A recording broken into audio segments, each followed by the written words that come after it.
je recommence. Shabbat Shalom à tous. Donc, Becha Alotecha. Donc, cette paracha, Becha Alotecha, donc c'est lorsque tu feras monter. Lorsque tu feras monter quoi? Les lampes. Lorsque tu feras monter la menorah, en fait, les lampes sur la menorah. Alors, maintenant, parmi les parachutes des 5 livres de la Torah, c'est juste une info comme ça, il y en a 3 qui se conjuguent à la deuxième personne. Lech lecha, becha alotecha, shelach lecha, donc c'est toujours adressé à quelqu'un à la deuxième personne. On en trouve d'autres qui se prennent comme intitulé le nom propre d'un personnage. Hayesara, Yitro, Korach, Pinchas, Balak, etc. Et on en a d'autres aussi qui commencent par des verbes possédant un vav conversif, Vayera, Vayetse, Vaishlach. Il y en a d'autres qui commencent par B. Voilà justement une ici, B. Ça veut dire dans. B c'est dans. Mais ça veut dire aussi lorsque. Eh bien, ça mérite d'être étudié plus tard, toutes ces différences entre les parachutes. Mais en tout cas, ce qui nous intéresse ici, c'est que dans Becha Alotecha, on s'adresse à la deuxième personne, Techa, on s'adresse à la deuxième personne, c'est-à-dire à l'attention de Aaron et de la famille Lévi, Moïse, Myriam, les Lévites. Mais il faut préciser que tous ces textes s'adressent aussi à nous, chacun en particulier, personnellement, à nous en tant que sacrificateurs, en tant que Lévites, en tant que Myriam qui a méprisé le serviteur de Dieu aussi. On est tous logés à la même enseigne. Et comme je vous le dis, Becha Alotecha, c'est B c'est lorsque, Ha c'est le préfixe du mode ifil de faire quelque chose. Halo, Becha Alo ça vient du verbe alia, Allah, donc ça veut dire monter, aller en hauteur, élever, et ça c'est Alo, et Techa ça veut dire à la deuxième personne donc lorsque tu feras monter dans le sens alia aussi. Alors, pardon, au niveau chronologique, on va retrouver le fil conducteur du temps, ce fil que nous semblions avoir perdu. En effet, le premier chapitre de Bamidbar, les nombres, s'ouvrait sur le premier et le deuxième mois de Iyar, alors que le chapitre 9, qui se trouve au milieu de la paracha, parle d'un an après la sortie d'Égypte, le premier mois de Nissan. Apparemment, on ne comprend plus trop. Un des thèmes sous-jacents de cette paracha, vous allez voir, c'est assez hétéroclite, c'est qu'on va parler de démultiplication, de dédoublement, de remplacement. On va avoir des choses qui vont remplacer d'autres choses, des personnes qui vont remplacer d'autres personnes. Alors pourquoi? Parce que Dieu va donner dans tous les cas qui seront exposés une occasion récurrente d'échapper à la flamme. C'est le thème d'un peuple de miraculés. C'est un peuple de miraculés, un peuple qui aurait dû périr, disparaître de la surface de la terre, et puis il est toujours là. D'ailleurs aujourd'hui, ce peuple est toujours là. Alors tout d'abord, les Lévites seront consacrés et nommés par Dieu, ils seront consacrés à la place des premiers-nés. Les Lévites, ils avaient pris la place des premiers-nés auxquels revenait la fonction de service dans le temple. Alors, échappant à la mort en Égypte, c'est donc à ces premiers-nés d'Égypte que revenait normalement le droit d'être mis à part, réservé par Dieu. Voilà, donc il va y avoir un remplacement et c'est comme ça qu'on va compter le nombre de Lévites. Au niveau du chandelier, le feu était monté à partir d'un autre feu, celui de l'autel. Il y a de nouveau ici on prend quelque chose, on l'en replace. Donc un dédoublement. Dieu prescrit à Aaron par la bouche de Moïse la façon de faire monter les lumières de la menorah du tabernacle. Il prescrit ensuite la consécration des Lévites et une seconde Pâque pour ceux qui n'ont pas pu réaliser la première. On dit, frère, là tu dérailles. Une deuxième Pâque? Eh bien, vous allez voir que justement, c'est une des 7 fêtes de l'Éternel, l'unique, où Dieu donne une seconde chance. C'est quand même incroyable ça. Pour autant qu'il y ait eu un prétexte valable. Autrement dit, ça me fait un petit peu penser à celui qui n'a pas réussi à accepter le Seigneur ou il n'a pas accepté le sang de Yeshua, eh bien, il va y avoir une seconde chance. Il y a donc encore une fois un dédoublement de la fête de Pessah. On verra aussi un dédoublement, un remplacement de la manne par la viande. Vous voyez, donc il y a toute une série de remplacements qui vont se voir ici, même au niveau de Moïse, qui va être remplacé par les 70 anciens. À ce titre, il y a, je passe le Midrash. Alors, il y a un dénominateur commun, c'est le dédoublement, la démultiplication, le remplacement. C'est un passage de la vie vers la mort, de la mort vers la vie. Lorsque Dieu donne la manne au peuple et qu'ils n'en veulent pas, Dieu va leur donner de la viande et ils vont en mourir. Moïse, quant à lui, réclame la mort et Dieu va lui donner 70 remplaçants, 70. Alors, l'image, ça je passe. Alors, la parole divine est un feu qui ne consume pas celui qui l'entend, survivre à l'embrasement. Malgré le feu qui peut faire des ravages, la parole divine, quoique comparée à du feu, s'adresse aux hommes pour les faire vivre. Alors, le motif invoqué par Dieu, dans Deutéronome chapitre 4, verset 33, nous lisons « Quel peuple a entendu, comme tu l'as entendu, la voix de Dieu parlant du sein du feu, et quel est ce peuple qui a pu vivre ?» Alors, dans tous les thèmes abordés, Dieu montre que du feu sort toujours une voix. Quel est ce thème de la menorah et du buisson ardent? C'est ce qui brûle et qui ne brûle pas. Et ce qui ne brûle pas, c'est la voix. On va retrouver le thème du feu qui va embraser le camp et malgré ça, le camp va y survivre. De même, lorsque les enfants d'Israël se trouveront dans ce lieu appelé tombeau du désir, le texte finit par conclure que le peuple va finir par sortir de ce lieu maudit. Le peuple sort finalement du tombeau. C'est le thème central de la résurrection qui est mis à l'honneur ici dans cette paracha. Alors, et puis la réintégration de Myriam, un peu mort-vivante, là, elle était comme une morte, elle va aussi bénéficier d'une sorte de résurrection, on va dire. On retrouve aussi Moïse sauvé littéralement de la mort par les 70 anciens. On voit par la même occasion, à Pessah aussi, que c'est une occasion de mettre en lumière le caractère juif de la voie individuelle et non collective de la fête de Pessah. La fête de Pessah, c'est une foi individuelle et non collective, contrairement à toutes les autres. La paracha décrit comme une colonne de nuée de feu qui guidait les enfants d'Israël dans leur pérégrination au son des trompettes d'argent. Alors, le peuple qui regrette la viande, on veut les oignons d'Égypte, nous on voulait la viande, il se remet à murmurer contre Moïse, Myriam et Aaron eux-mêmes le remettent en question, tout le monde se rumine contre tout le monde.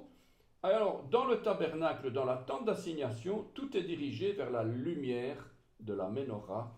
C'est le thème de la paracha, c'est la menorah, c'est les lampes, c'est les lumières, ces lampes qui doivent être élevées bien haut. Vous allez voir dans l'hébreu quelque chose d'absolument extraordinaire, ces lampes qui représentent le Messie Yeshua, qui représentent aussi l'Israël de Dieu. Vous êtes la lumière, vous êtes appelés la lumière du monde, donc voilà, il n'y a pas que Yeshua qui est la lumière, nous sommes aussi appelés lumière.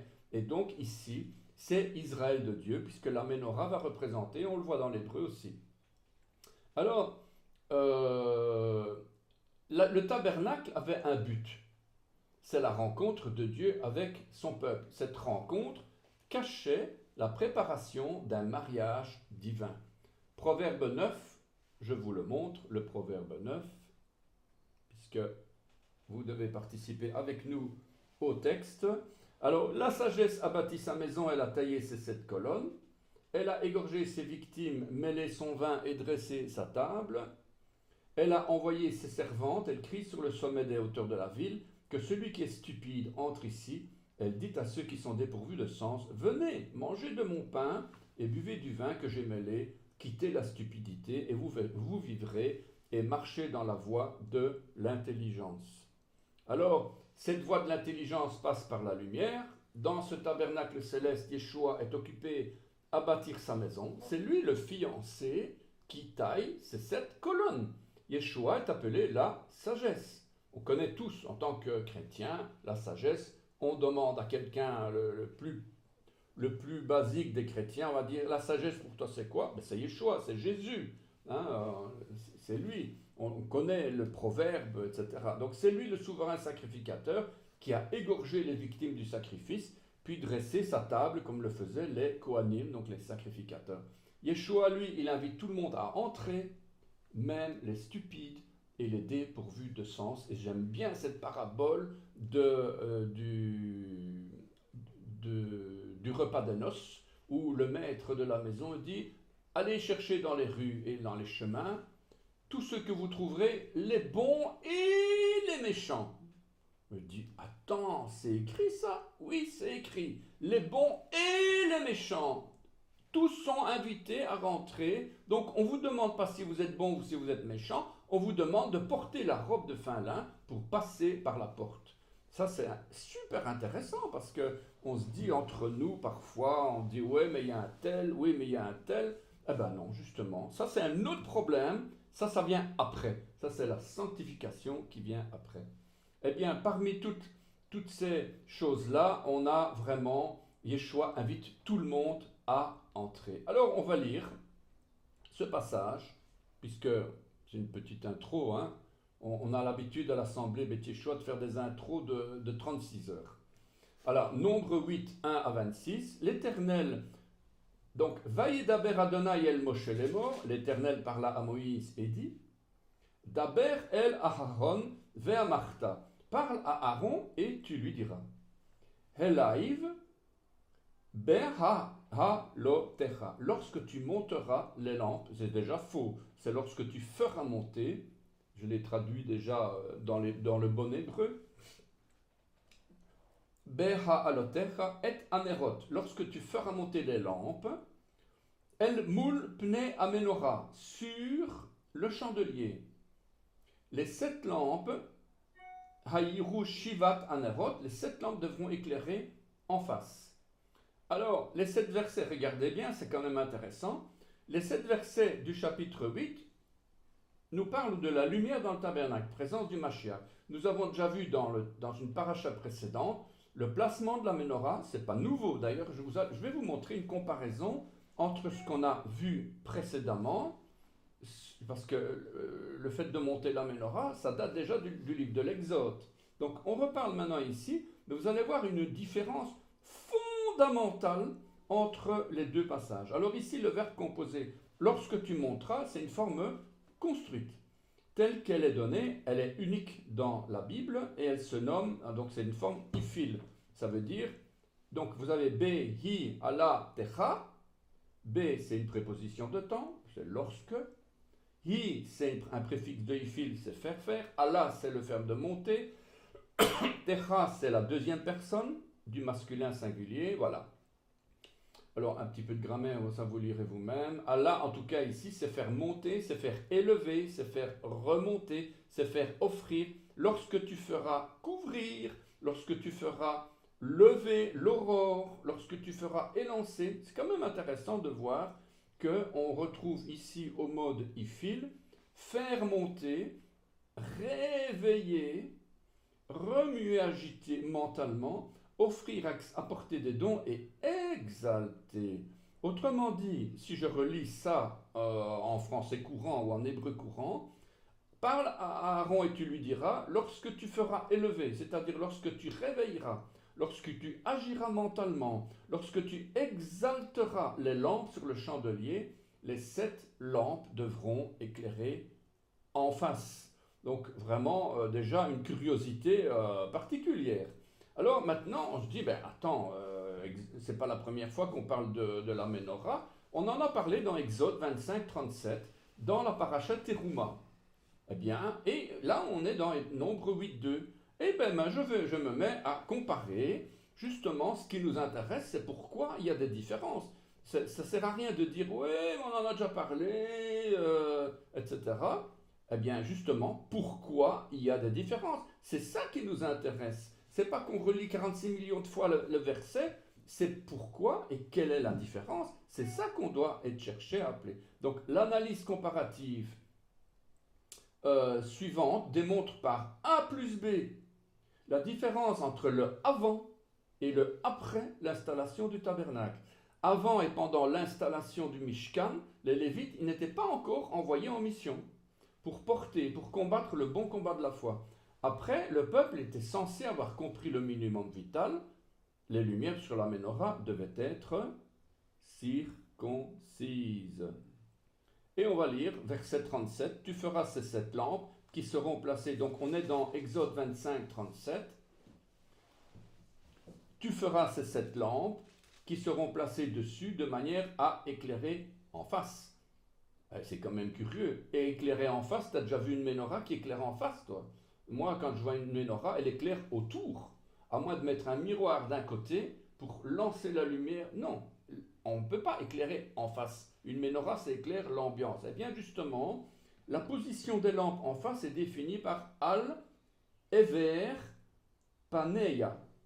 Al-Ever Paneya, de manière à éclairer en face. En face, c'est sur le côté. Mais regardez, Ever, ça veut dire, ça vient de la racine Abar, qui donne ivri, hébreu.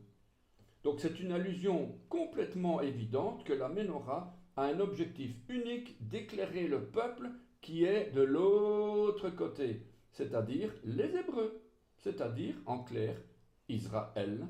Donc cette menorah ne sert pas à aller au non-hébreu. Excusez-moi le peu, vous ne pouvez pas, si vous n'êtes pas croyant dans le Dieu d'Israël et si vous ne faites pas partie du peuple hébreu, soit par la foi, soit de chair, vous ne pouvez pas, ça n'a pas d'utilité, ça ne sert à rien d'allumer la menorah.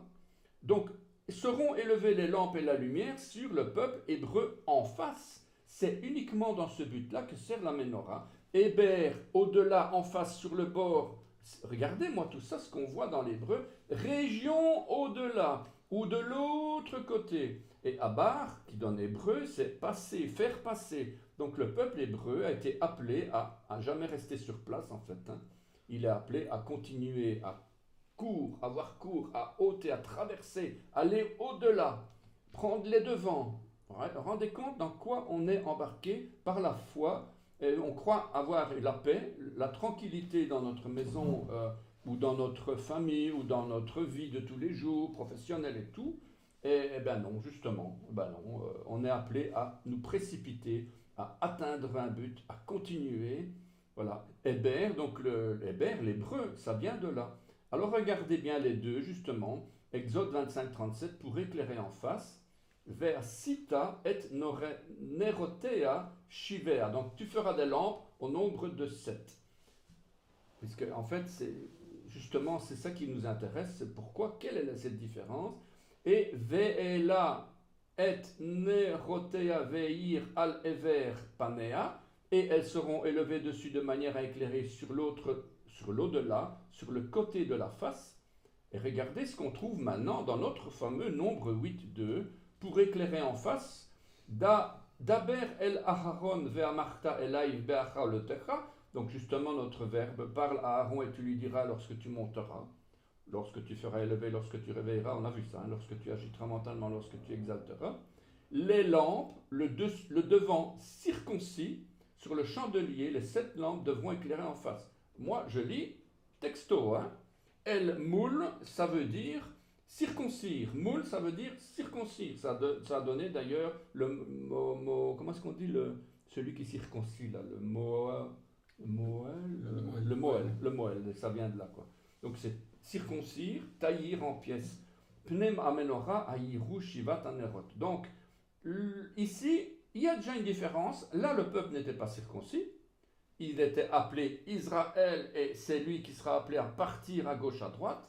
Eh bien maintenant, ce peuple-là, il va être appelé à se circoncire, à demeurer, donc de manière à éclairer en face, et voilà, donc circoncire, voilà, donc ça c'est vraiment extraordinaire. Alors, à éclairer en face, alors éclairer, je me dis or, la lumière, yairiou, donc ça c'est la forme transitive en ifil, donc ça veut dire faire, de nouveau, on retrouve souvent ce faire, eh bien, pourquoi faire? Ces 7 lampes devront, une fois que tu as été circoncis, tu vas répandre la lumière, tu vas devenir la lumière, et tu vas être même la lumière du soleil. Donc, pour dire qu'en Yeshua, on a la lumière, on est vraiment quelque chose pour éclairer les nations. C'est extraordinaire ce qu'on retrouve dans Nombre 8, verset 2, en tant qu'Israël de Dieu, en tant qu'Israël céleste, puisqu'il faut être l'Israël céleste. Il ne suffit pas d'être Israël charnel, quoi. Alors la différence se situe justement au niveau de la circoncision. Voilà, donc ça c'est un premier aspect qui était quand même super intéressant. Alors ensuite en nombre 8-5, je me dis on va parler de la purification des Lévites. On dit c'est parti pour la loi, oh là là. Ah, vous allez voir, purification des Lévites. Qu'est-ce qu'on retrouve dans tout ce texte? Vous allez voir une kyrielle d'informations. Donc purification des Lévites. On va avoir l'aspersion d'eau expiatoire, le rasage du corps, le lavage des vêtements, se purifier, prendre un jeune taureau avec une offrande de fleurs de farine pétrie à l'huile, rien moins que ça, prendre un autre jeune taureau pour le sacrifice d'expiation, faire approcher les Lévites du Ohel Moed, donc la tente d'assignation, convoquer, allez, on est à peine au 8, il y en a encore 17, il y en a en tout 17, vous imaginez, les enfants d'Israël devront poser les mains sur les Lévites, Aaron fera tourner les Lévites. Allez, tourne, hop, d'un côté, et puis de l'autre côté. Hop, hop. Ils seront consacrés au service de l'Éternel. Les Lévites poseront leurs mains sur les têtes des taureaux. Allez, on n'arrête pas, quoi. Offrir le premier taureau au sacrifice, offrir le deuxième taureau en holocauste pour faire l'expiation, faire tenir les Lévites debout devant Aaron, et enfin on arrive à faire tourner d'un côté et d'autre, de nouveau les faire tourner comme une offrande. Vous imaginez. Alors je dis, est-ce que c'est la fin de la loi, on ne doit plus s'occuper de tout ça? Détrompez-vous, détrompez-vous. Regardez bien, j'en ai pris quelques-uns, comme ça au hasard, parce qu'il y a quand même beaucoup, évidemment, si on veut analyser, on est parti pour 3 semaines de recherche. L'Éternel parla à Moïse et dit, prends les Lévites du milieu des enfants d'Israël et purifie-les. Bon, voici comment tu les purifieras. Les taharam. Les taharam, azé, alehem, mais khatat. Alors, fais sur eux une aspersion d'eau expiatoire, mais en fait, ici, c'est fait sur eux une aspersion d'eau péché. Khatat, c'est le péché. Donc, expiation égale péché. Ou plutôt, péché égale expiation. Il y a la valeur, c'est la même valeur. Qu'ils fassent passer le rasoir sur tout le corps, qu'ils lavent leurs vêtements et qu'ils se purifient. Je dis, oh là là, dans quoi est-ce qu'on s'embarque encore? Vous êtes rentré dans la loi, qu'est-ce que c'est que ça? Bon, alors, moi je décortique, vous me connaissez, je décortique mot après mot, et même lettre après lettre, et même voyelle après voyelle. Dans certains cas, c'est extraordinaire. Donc, vecho, voici comment tu les purifieras. Voici, c'est un petit peu plus que voici. Voici, c'est et voici sur ces entrefaites. Vecho, ça vient de V, c'est le VAF de conjonction de coordination, le ko, le K, et le rou masculin, c'est-à-dire celui-là. Donc c'est un adverbe qui veut dire celui-là, voilà, jusque-là, d'un côté et d'autre, d'une manière ou d'une autre, jusqu'à présent il y avait ça, et puis maintenant il y a ça. Donc il y a, voilà, et voici sur ces entrefaites, ça veut dire qu'on va passer à quelque chose de nouveau. Alors, ensuite, ta'asé, bon, ça vient de faire, hein, ta'asé, et puis le verbe l'éta'aram, ça veut dire, ça vient de ta'er, ta'or, purifier. Donc, on parle d'un acte rituel de purification où on va déclarer que les Lévites seront purs. Cette purification, ça ne dépend pas d'eux-mêmes. Eux, non, à la limite, ils n'ont rien à voir. Tu as envie d'être purifié ou tu n'as pas envie d'être purifié, ça n'est pas ton problème. On a décidé de te purifier, c'est ça, l'action de la cérémonie qui est indépendante de leur volonté. Donc on va les purifier. Ils n'ont pas demandé l'avis du sacrificateur. Voilà, c'est une cérémonie, voilà, vous voyez. Ensuite, une aspersion d'eau expiatoire. Une aspersion d'eau expiatoire. Chazé. Chazé, ça vient de nasa, bon, fait jaillir, fait une aspersion, ok, là, bon, à la limite, fait effrayer, fait un sujet de joie. Et l'aspersion d'eau expiatoire, c'est un état construit du mot maïm, les eaux. Parce qu'on a la petite lettre même là, mais qui vient en fait de maïm, les eaux. Et cette eau expiatoire, c'est la même que l'eau du péché.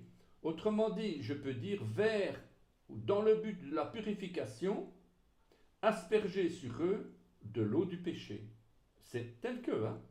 Donc, vous voyez la signification et la valeur de l'expiation est aussi valable que le péché. Autrement dit, votre péché peut être énorme, eh bien l'expiation, elle est énorme aussi. Elle sera toujours aussi valable que votre péché, fût-il le plus grand possible, même du trou en Belgique, même si Hitler s'était converti ou si, peut inventer hein, des trucs qui sont ininventables, mais n'importe qui peut demander l'expiation pour ses péchés. Ensuite, on doit faire passer le rasoir sur le corps. Regardez ce qu'on trouve là-dedans. Vous allez me dire, nous les hommes, on se rase, ou les femmes parfois aussi se rasent, les gens. Eh bien, nous les hommes, on se rase tous les matins, et voilà, enfin pour certains, en tout cas, on vient de laisser pousser là-bas.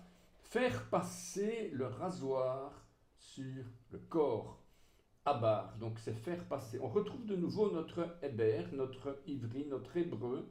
Faire passer, traverser, aller au-delà, prendre les devants. Le fait d'être rasé symbolise un enfant nouveau-né, un verbe, c'est l'image de la nouvelle naissance. Le verbe faire passer, donc toujours dans le sens de ifil, c'est-à-dire faire, hein. C'est pas que prends le rasoir et tu te rases toi-même, hein. On va pas s'occuper de toi, hein. T'es grand assez. Non, on va faire passer le rasoir sur le corps. À la limite, il est même pas encore né de nouveau et on va le rendre né de nouveau. C'est un petit peu l'image. Eh bien, qu'est-ce qu'on retrouve là-dedans? Regardez bien. Faire passer au-dessus. Les Lévites seront destinés à servir. Ils seront dédiés à leur fonction. Ils seront dévoués. Leur rôle est de passer au-dessus des difficultés et des normes humaines. C'est ça que ça veut dire. Faire passer au travers. Les Lévites seront, quand je dis les Lévites, vous avez tous bien compris qu'on parle de nous, on parle de ceux qui servent dans le temple, ceux qui sont le temple du Saint-Esprit, ceux qui ont reçu la fonction de servir le Seigneur. On est tous, quelque part, des Lévites. Eh bien, faire passer au travers, les Lévites seront appelés à passer au travers des difficultés. Ça, c'est notre boulot, on va dire, puisque nous avons le Saint-Esprit, et nous sommes appelés à passer au travers des difficultés, qu'on le veuille ou non. On n'a pas le choix, on va passer au travers. Aller au-delà. Les Lévites seront appelés à passer au-delà des problèmes. Partir au loin. Les Lévites seront appelés à partir au loin. Ils sont la préfiguration des disciples qui partiront annoncer la parole de Dieu. Regardez tout ce qu'on trouve là-dedans. Ils sont appelés à émigrer. C'est ce qu'on retrouve dans le verbe abar, hein? Émigrer. Quitter. Les Lévites seront appelés à émigrer, à quitter leur territoire. Périr. Ils seront appelés à périr. Abar, ça veut dire périr, cesser d'exister. Je dis, attends frère, tu racontes quoi là? Ben oui, les Lévites sont appelés à mourir. À eux-mêmes. À eux-mêmes. Devenir invalide, devenir désuet. Les Lévites, en tant que serviteurs de la loi mosaïque, devront être considérés comme invalides, désuets. Mais qu'est-ce qui va devenir invalide? C'est la loi, les décrets mosaïques qui vont devenir invalides. Et d'ailleurs, passer dans d'autres mains, c'est ce qu'on retrouve toujours dans Héber, Abar, les Lévites devront céder leurs fonctions à d'autres. Là, tout de suite, on est en train de réfléchir, comment c'est possible ça? Comment est-ce qu'on voit ici dans le mot Héber que justement, ils ont dû passer la main à un autre peuple, à des on va dire des croyants, des autres? On dit comment c'est possible? Eh bien, on le voit dans Héber. Le rasoir, regardez le rasoir, c'est incroyable le rasoir. Faire passer le rasoir sur la peau, ça veut dire, rasoir évidemment, canif, étui, fourreau de l'épée. Fourreau de l'épée. Vous allez me dire, qu'est-ce que ça vient faire? En tout cas, c'est ce qu'on retrouve dans l'hébreu. L'image du fourreau de l'épée montre l'étui. Nous sommes un étui dans lequel on met l'épée de l'esprit. Ce mot vient de la racine ara. Donc, ta'ar, ça vient de ara. Ta'ar avec le tab devant, mais la racine c'est ara. Et ça veut dire raser les poils. Regardez, raser les poils, raser les cheveux, rendre notre peau comme celle d'un bébé, vider, mettre à nu, être nu, dénuder, se mettre à nu devant Dieu, découvrir, s'étendre, se répandre son âme devant Dieu. Découvrir, c'est enlever tous nos artifices. Vider, c'est se mettre à nu devant Dieu. Et puis abandonner, détruire, être arraché, lâcher prise et laisser Dieu nous gouverner. Voilà ce que le Lévite est appelé à recevoir de la part de, quand on le rase, quand on lui rase tous les poils de la peau, de la barbe, etc. Donc c'est vraiment prophétique à 40 millions de pourcents, on va dire. Hein. Et voilà, en plus, ve'viru ta'ar al kol besaram. Le fourreau de l'épée de l'esprit. Faire passer le rasoir sur le corps al kol besaram, c'est aussi mettre l'évangile à nu. La peau qui doit être rasée. Mais vous savez, je ne sais pas si vous savez que Bassar, la peau, la chair, ça a la même racine que Besora Tova, la bonne nouvelle. Autrement dit, faire passer le fourreau de l'épée de l'esprit sur toute la bonne nouvelle de l'évangile, ça veut dire quoi? Vous êtes prêt à dégainer l'épée? Est-ce que vous êtes prêt à dégainer l'épée? Dès que l'occasion se présente, voilà, donc vous avez l'épée de l'esprit qui est dans votre fourreau et vous avez votre arme jour et nuit avec vous. Et ça, c'est vraiment un enseignement extraordinaire, ce que l'on trouve dans ces choses-là. Alors, je ne vais pas tout lire parce que ce texte est quand même assez long. On parle aussi des Lévites qui sont mis à la place des premiers-nés. Ce sera intéressant, vous devez regarder, mais on retrouve là-dedans la séparation, Kol Rechem, donc Pitrat, la séparation, Kol Rechem, la stérilité, la miséricorde, Bechor, le premier-né, Bechor, c'est le premier-né, et ce premier-né, image de la nouvelle naissance, va se détourner de la stérilité, il va s'épanouir, lui qui va ouvrir le passage, il va séparer la vie de la mort, il va rendre libre, il va s'échapper, il va vivre car il tire sa source de la matrice, amour, compassion, miséricorde, affection et pitié, il va être le premier arrivé. Voilà donc ces textes d'une infinie richesse. Alors, nombre 9, c'est curieux que nombre 9, de 1 à 23, nous parle du premier mois de l'année, de la seconde année. Regardez, on parle donc de notre deuxième Pessah. Vayedaber Adonai el Moshe bemidbar Sinaï, l'Éternel parla à Moïse dans le désert de Sinaï. Le premier mois de la seconde année, donc on parle bien de Nissan. Bashana Hasheniit letzetam meretz Mitzraïm, donc le premier mois de la seconde année après leur sortie du pays d'Égypte. Donc ils ont quitté l'Égypte, ils sont déjà l'année d'après. Bachodesh Arishon Lemor, donc voilà. Veyasu Bnei Israël, que les enfants d'Israël célèbrent, et à Pessah be Moado, que les enfants d'Israël célèbrent la Pâque au temps fixé. Au 14e jour de ce mois entre les soirs, vous la célébrerez au temps fixé, comme toutes les ordonnances. Be'arba'a azar yom bachodesh azeh be'in a arbaim ta'asu oto be'moado kechol ou kotaïv ou kechol mishpatim ta'asu oto. Donc, comme toutes les ordonnances et tous les jugements, vous la célébrerez.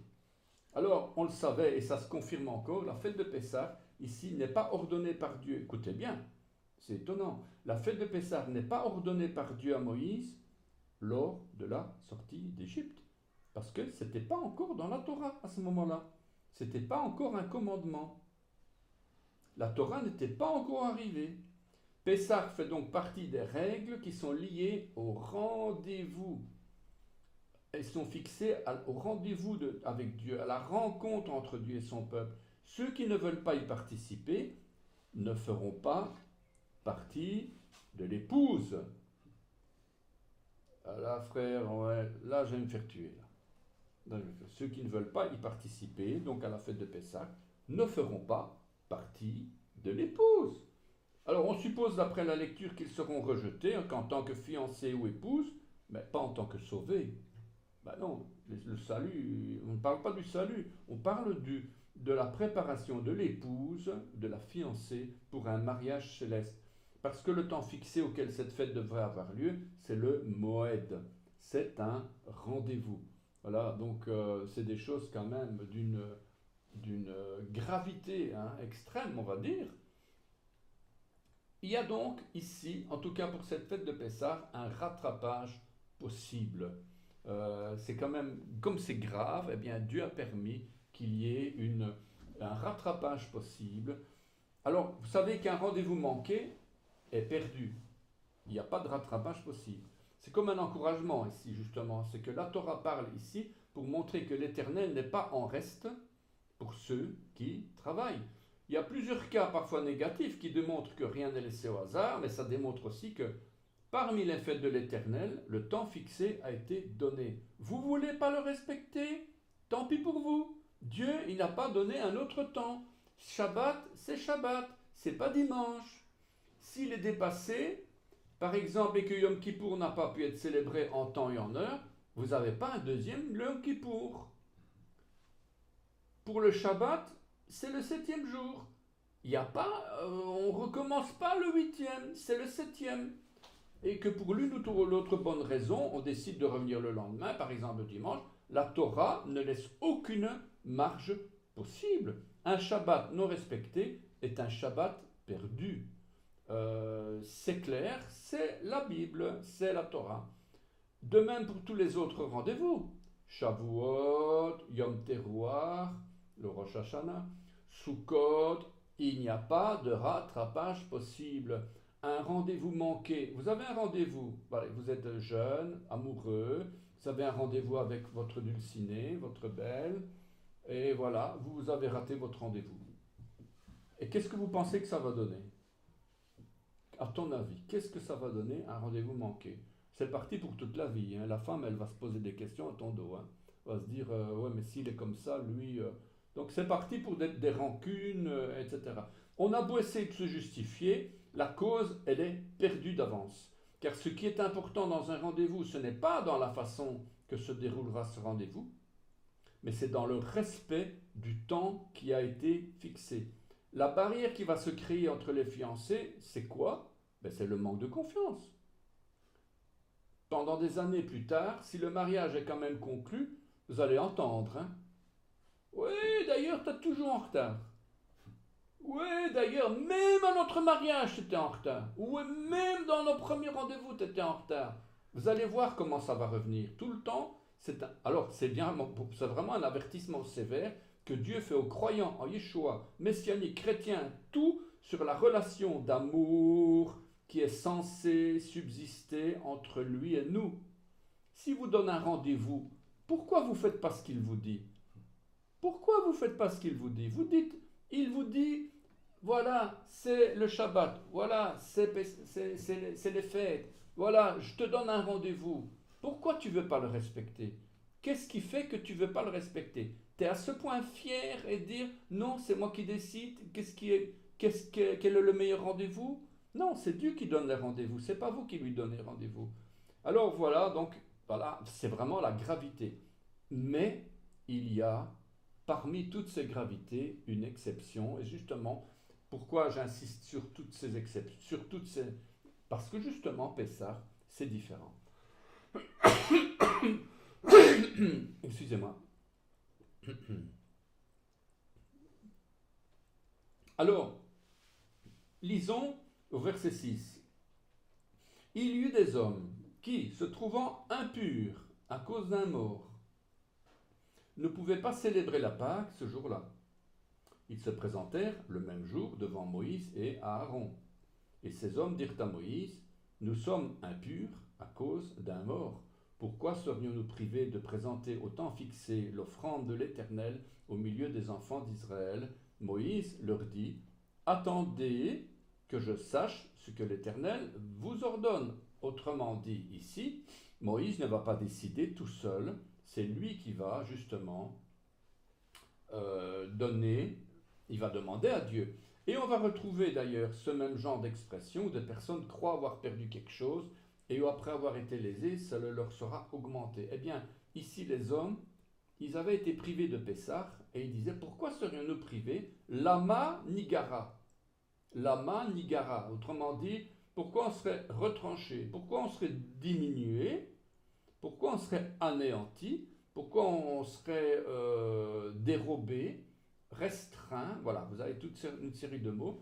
Eh bien, une autre fois en Exode 5.8, lorsque les Hébreux devaient faire des briques après qu'on leur eut enlevé la paille et qu'on leur imposa que la quantité ne sera pas diminuée, c'est en nigra. Donc c'est vraiment ce même mot qui est utilisé. Eh bien, une seule célébration de Pessah entre la sortie d'Égypte et la terre promise. Ainsi donc, après avoir demandé à Dieu, Moïse va permettre de revenir le 14 Iyar, 30 jours après, avec comme korban, donc comme offrande, un agneau pour le sacrifice de Pessah Sheni. Pessah Sheni, c'est donc, Sheni, c'est deuxième. Echad, Shtaim, Sheni, c'est le 2, quoi. Deuxième Pessah. Tout cela répond à une question restée sans réponse jusqu'à présent. C'est pourquoi a-t-on mis le deuxième mois au premier chapitre et le premier mois au 9e chapitre? Selon la tradition orale, le deuxième Pessah est le seul qui aurait été célébré réellement et que jusqu'à l'arrivée en terre promise, il n'y en aura plus d'autres. Donc c'est vraiment super, c'est extraordinaire. Même la loi orale confirme la seule et unique offrande de l'agneau pascal pour le pardon de nos péchés. La célébration de Pessah aura donc été unique entre la sortie d'Égypte et la terre promise. Il n'y aura donc pas eu de célébration de Pessah pendant 38 ans. Ce chiffre de 38 ans nous parle, car les évangiles nous parlent d'un homme malade qui représente Israël. Voilà, donc c'est cet homme malade de Jean chapitre 5, versets 5 à 9. Un homme malade qui était malade pendant 38 ans et il ne parvenait pas à se jeter dans la piscine car l'eau était agitée, etc. Voilà, donc ça c'est donc le fameux miracle. Eh bien, au verset 9, l'Éternel parla à Moïse et donne la réponse. Parle aux enfants d'Israël, il dit leur, si quelqu'un d'entre vous ou de vos descendants est impur à cause d'un mot ou est en voyage dans le lointain, il célébrera la Pâque en l'honneur de l'Éternel. Si quelqu'un se trouve souillé par un cadavre ou sur une route éloignée, parmi vous, vos descendants, et qu'il veuille faire la Pâque en l'honneur de l'Éternel, alors si quelqu'un c'est ish, c'est curieux de voir toujours une répétition ish, homme, autrement dit, homme, le premier ish est une personne individuelle, le deuxième ish est un groupe de personnes, c'est homme-peuple. C'est ça que ça veut dire. C'est au second mois qu'ils la célébreront, dit Dieu, au verset 11. Le 14e jour, entre les deux soirs, donc le deuxième mois, après Pessah, le mois qui suivra, eh bien, le 14e jour entre les deux soirs, ils la mangeront avec des pains sans levain et des herbes amères. Ils n'en laisseront rien jusqu'au matin. Ils n'en briseront aucun os, toujours la même chose que dans Pessah. Ils la célébreront selon toutes les ordonnances de Pessah. Voilà donc...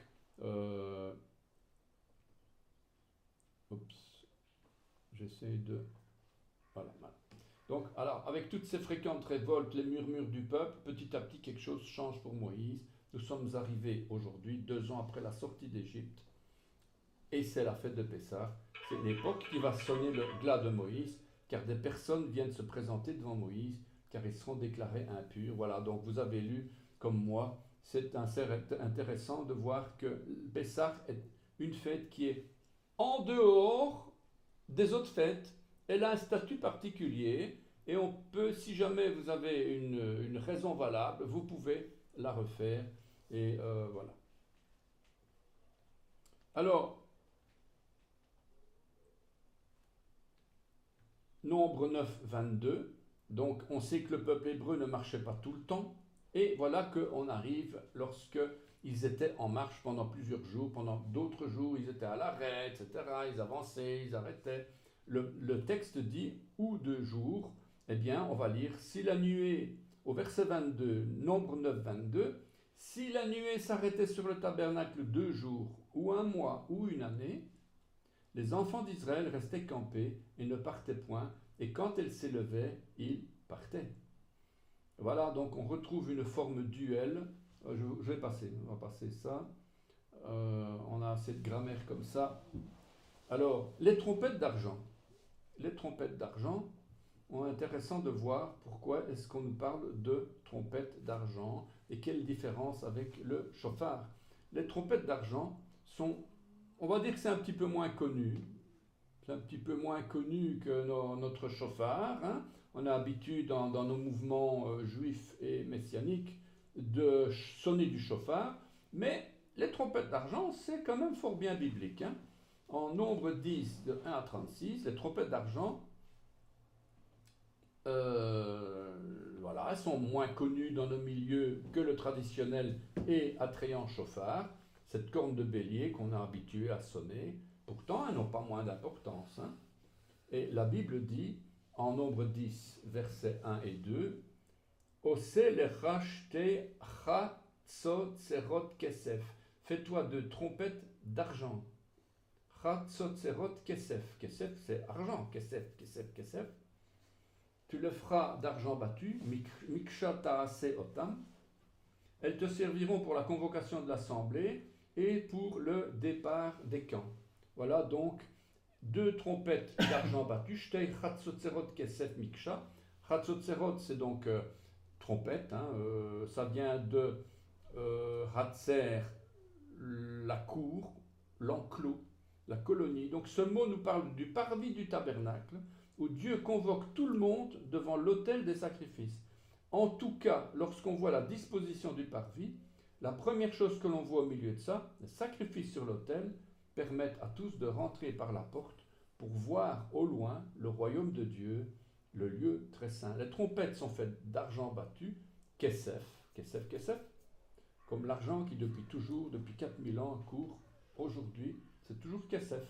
C'est toujours le shekel, le cycle, comme on dit le cycle, eh bien, le cycle c'est shekel. C'est toujours la même chose, ça n'a pas changé. Kesef, argent. L'argent vient de la racine désirer, languir, soupirer, se languir. La trompette d'argent doit faire languir celui qui en entend le son. Et cet argent doit être battu, ou c'est un ouvrage fait d'une pièce ou battu au marteau. C'est un ouvrage tourné, comme une chevelure, c'est un petit peu le sens là. Eh bien, quelle différence il y a en tout cas entre la corne de bélier, le chauffard et la trompette d'argent? Vous savez que la corne de bélier, ça provient d'un animal vivant et donc qui a servi à substituer Isaac qui devait être sacrifié. Ce bélier qui était resté accroché à un buisson par ses cornes, ce bélier représentait le sacrifice de substitution pour les péchés de toute l'humanité. Yeshua Mashiach sur la croix pour notre rachat. Alors, de même, lors des sacrifices, dans la tente d'assignation, un bélier sans défaut était offert.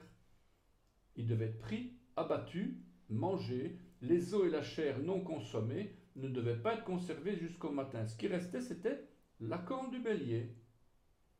Et vous savez, comme moi, comment est-ce qu'on retrouve la différence entre une vraie corne et une fausse corne? Quand on va en Israël, ils vendent beaucoup de cornes de bélier, hein, mais il y en a qui ne sentent pas du tout. Ils sont tellement bien imités, en fait, c'est du plastique, un produit plastique. Eh bien, ça ne sent pas. Par contre, la vraie corne, elle sent, parce qu'elle a toujours l'odeur du sang séché. Eh bien, la souffrance puis la mort est la base des chauffarim. Le fait de pouvoir souffler dans un chauffard annonce qu'il a fallu tuer un animal. Donc le chauffard, c'est le signe du sacrifice. Voilà, donc c'est quand même intéressant de faire la nuance entre les deux. Alors, je continue. Oui, aussi quelque chose, c'est ça un petit détail hein, qui n'a pas tellement de conséquences, mais dans le texte, on voit bien que lorsque vous sonnez du chauffard, il faut taper des mains. Il y en a qui tapent des mains, on dit ouais, mais tu veux bien te taire, on n'entend pas bien le chauffard. Ben non, justement, c'est dans l'hébreu, il faut frapper des mains. Alors, verset 3, quand on en sonnera, toute l'assemblée se réunira auprès de toi à l'entrée de la tente d'assignation. Vetaku bahen ve noadu alecha kol haeda el petah oel moed. D'ailleurs, Haïda, entre parenthèses, l'assemblée Haïda, ce n'est pas l'assemblée Am Israël. c'est pas l'assemblée Kaal, c'est déjà l'assemblée du témoignage. Donc autrement dit, on parle déjà ici du peuple témoin qui est converti, qui est circoncis de cœur et qui va témoigner de ce qu'il a vécu. C'est quand même intéressant de voir qu'on est dans Nombre... est-ce que je suis là maintenant? Nombre 10, 1,36, c'est déjà un peuple circoncis, hein? On l'a vu tout à l'heure. Eh bien, quand on sonne du chauffard, il est bon de frapper dans les mains. On connaît d'après la tradition les différents sons du chauffard, tekiya, tout, tout, tout, tout, tout, tout, tout, tout. On connaît ça. Il s'agit d'une sonnerie longue, continue, aussi longtemps que le souffle le permet. C'est une note claire, triomphante, elle symbolise le couronnement du roi. Le chauffard nous annonce que Dieu est notre roi, qu'il dirige le monde et aussi qu'il s'occupe de chacun. Tekiya, ça veut dire quoi? Ça veut dire le souffle, ça veut dire l'explosion. Lorsqu'on sonne de la trompette, on prend des engagements, on enfonce le clou profondément, on va voir par la même occasion que le fait de taper dans les mains ou battre des mains n'est pas du tout un geste déplacé. Taka, tokim, donc tekiya, c'est le son du chauffard, tekiya, tokim, taka, tokim, ça veut dire dresser, précipiter, sonner, enfoncer, fixer par la cheville, attacher, prendre des engagements, et ça veut dire battre et frapper des mains. Alors, pourquoi faire? Pour la convocation et pour le départ. C'est généralement pour partir quand on doit aller quelque part. Dieu va lancer l'histoire et on va devoir lancer le chauffard pour démarrer, pour bouger, pour se bouger de là. Sonner de la trompette aussi, c'est pour être présent au souvenir de l'Éternel. Beaucoup de détails à voir là-dessus. Alors, on part au chapitre 10 pour la route, le désert de Paran, c'est le premier départ. Premier départ. Au verset 33, le verset laisse sous-entendre que le peuple s'est éloigné de Dieu en quittant la montagne de l'Éternel. Lorsqu'ils se sont levés pour obéir, pour suivre la nuée qui s'est déplacée, l'Éternel a lu dans le cœur de son peuple qu'il s'éloignait de lui. L'expression fait sous-entendre comment pouvaient-ils quitter cet endroit-là où ils avaient vécu des choses extraordinaires? Le texte original présente une particularité d'écriture. 2 lettres Nun sont indiquées à l'envers pour attirer l'attention du lecteur sur des points prophétiques essentiels. Donc, verset 33, donc je vous donne le passage. Ils partirent de la montagne de l'Éternel et marchèrent 3 jours. L'arche de l'alliance de l'Éternel partit devant eux et fit une marche de 3 jours pour leur chercher un lieu de repos. La nuée, verset 34, la nuée de l'Éternel était au-dessus d'eux pendant le jour lorsqu'ils partaient du camp. Quand l'arche partait, verset 35, Moïse disait « Lève-toi, Éternel, et que tes ennemis soient dispersés, que ceux qui te haïssent fuient devant ta face. » Verset 36, et quand on la posait, il disait « Reviens, Éternel, aux myriades des myriades d'Israël. » Voilà donc, c'est un petit avertissement quand même lorsqu'on est en route pour le Seigneur, en route dans son œuvre, et Dieu nous fait la remarque de ne pas quitter ce qu'on a connu, de ne pas quitter l'endroit d'où on était. C'est prophétique évidemment, c'est toujours un vocable caché dans le texte. Ce n'est pas, on lit le texte, c'est pas comme ça, mais c'est dans le texte caché, quoi, comme tu dis. Tout à fait. Mais à comprendre aussi que dans l'arche représente aussi la présence de l'Éternel. L'arche représente et qu'est-ce qu'il y a dans l'arche? Mais il y a la bénédiction de l'Éternel. Amen. Il y a la manne, il y a le bâton d'Aaron, et il y a les commandements, il y a les règles, il y a aussi la loi de l'Éternel. Donc ça veut dire quand on marche, c'est une façon de parler, qu'elle soit cette marche spirituelle ou physique, il faut comprendre que cette marche doit toujours être accompagnée du don de l'Éternel. Et le don représente la loi, le don représente aussi le bâton de Moïse, d'Aaron, pardon, et elle représente aussi la manne. Donc elle représente l'abondance. Ça veut dire que si notre marche n'est pas avec cette arche, eh bien nous risquons très fort de ne pas aller très loin et d'être peut-être dirigés vers des lieux dans lesquels Dieu ne nous a pas conduits ou ne nous conduira jamais. Amen. Et ça, c'est important. Donc, quand l'Éternel demandait que cette arche, elle soit vraiment mise de l'avant, c'est parce qu'il voulait que son peuple soit accompagné jour et nuit, d'une façon ou d'une autre. Bon, bien sûr, il y a la nuée, mais aujourd'hui encore, cette arche est importante. C'est un conditionnel de bénédiction et Amen. de connaître aussi ce que l'Éternel met sur notre cœur pour que cette marche porte à produire du fruit selon le cœur de l'Éternel aussi. Alléluia. Amen. Parce que Amen, amen. celui qui dit ah mais moi il n'y a pas de problème, Dieu m'a dit, et ils vont tantôt ici, tantôt là, et on voit que malheureusement, conclusion, le diable était là, mais bon Voilà. quoi, ça veut dire quoi tout ça? Le diable était là. Ouais, mais c'est à cause du diable. Non, c'est pas à cause du diable, c'est à cause de toi. Parce que tu n'as pas obéi, parce que tu n'as pas pris, on va dire, le concept divin sur ton déplacement, sur ton avancée et sur ta démarche de ta vie. Et le concept divin, c'est l'arche. Et c'est pour ça qu'il y en a même encore aujourd'hui. C'est virtuel ça, mais ils disent que si on viendrait à trouver l'arche, ce serait une source de bénédiction et de puissance. Ils n'ont pas tort dans un certain fait.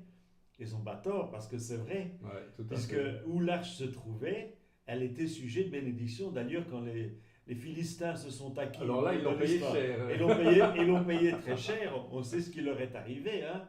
Les hémorroïdes et tout ce qui s'ensuit. Ils ont Ah oui, Ah, donc ça veut dire que l'arche appartient au peuple voilà. et que cette arche, elle doit être vraiment une source éminente Ouais. dans la démarche et dans la marche de celui qui honore, qui aime Dieu et qui écoute et qui s'attend aussi à pratiquer tout ce que Dieu lui a donné par instruction, tantôt par les commandements, mais aussi par les prophètes et tantôt aussi par la parole qui est vivante, Yeshua, Mashiach. Amen. Amen. Voilà. Vraiment, ça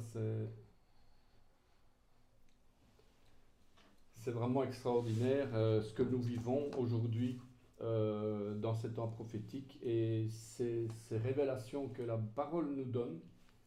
Alors, encore autre chose, je ne suis pas trop long, peut-être un petit peu moins long que la semaine passée. En tout cas, là, on voit qu'en nombre 11, on parle des murmures. Alors, les murmures, vous allez me dire, bon, on connaît hein, les murmures. Ça, c'est nous tout cracher, ça. Les murmures dans notre assemblée, chacun murmure, et chaque fois quelqu'un qui va oups.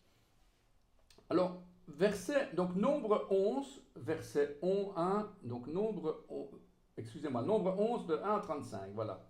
Verset 1 à 3, le peuple murmura, et cela déplut aux oreilles de l'Éternel. Lorsque l'Éternel l'entendit, sa colère s'enflamma, le feu de l'Éternel s'alluma parmi eux et dévora l'extrémité du camp. Le peuple cria à Moïse, Moïse pria à l'Éternel, et le feu s'arrêta. C'est le coup classique, hein? On murmure, le feu y tombe, on crie et Dieu répond. On murmure, le feu y tombe, le peuple crie et Dieu répond. Et ça tourne comme la toupie, on tourne tout le temps comme ça. On donna à ce lieu le nom de Tabéra parce que le feu de l'Éternel s'était allumé parmi eux. Alors pourquoi Dieu envoie-t-il le feu?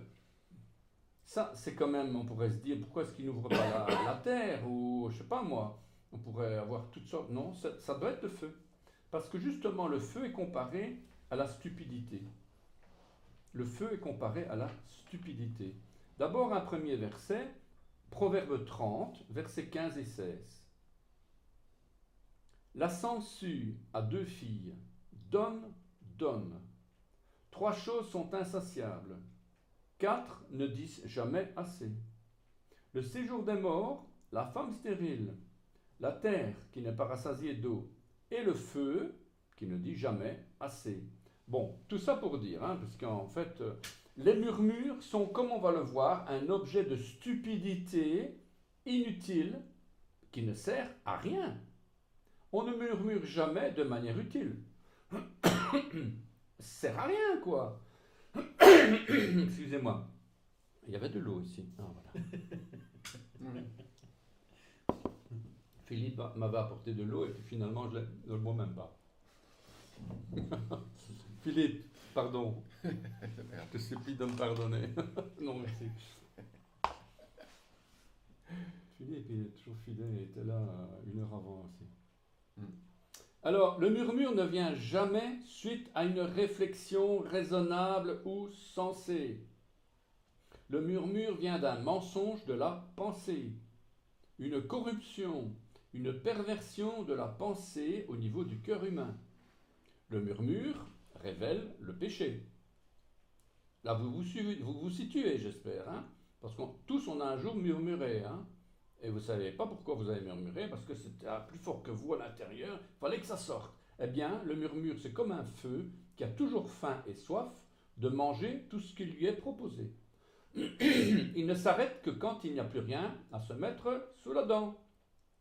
Le feu ne s'arrête jamais si on ne le stoppe pas énergiquement avec un moyen radical comme l'eau. C'est exactement la même chose pour les murmures. La seule chose d'utile, c'est de voir dans les murmures le contenu caché du cœur de l'homme. Vous savez ce passage, hein, Luc 6, 45. L'homme bon tire de bonnes choses du bon trésor de son cœur et le méchant tire de mauvaises choses de son mauvais cœur, car c'est de l'abondance du cœur que la bouche parle.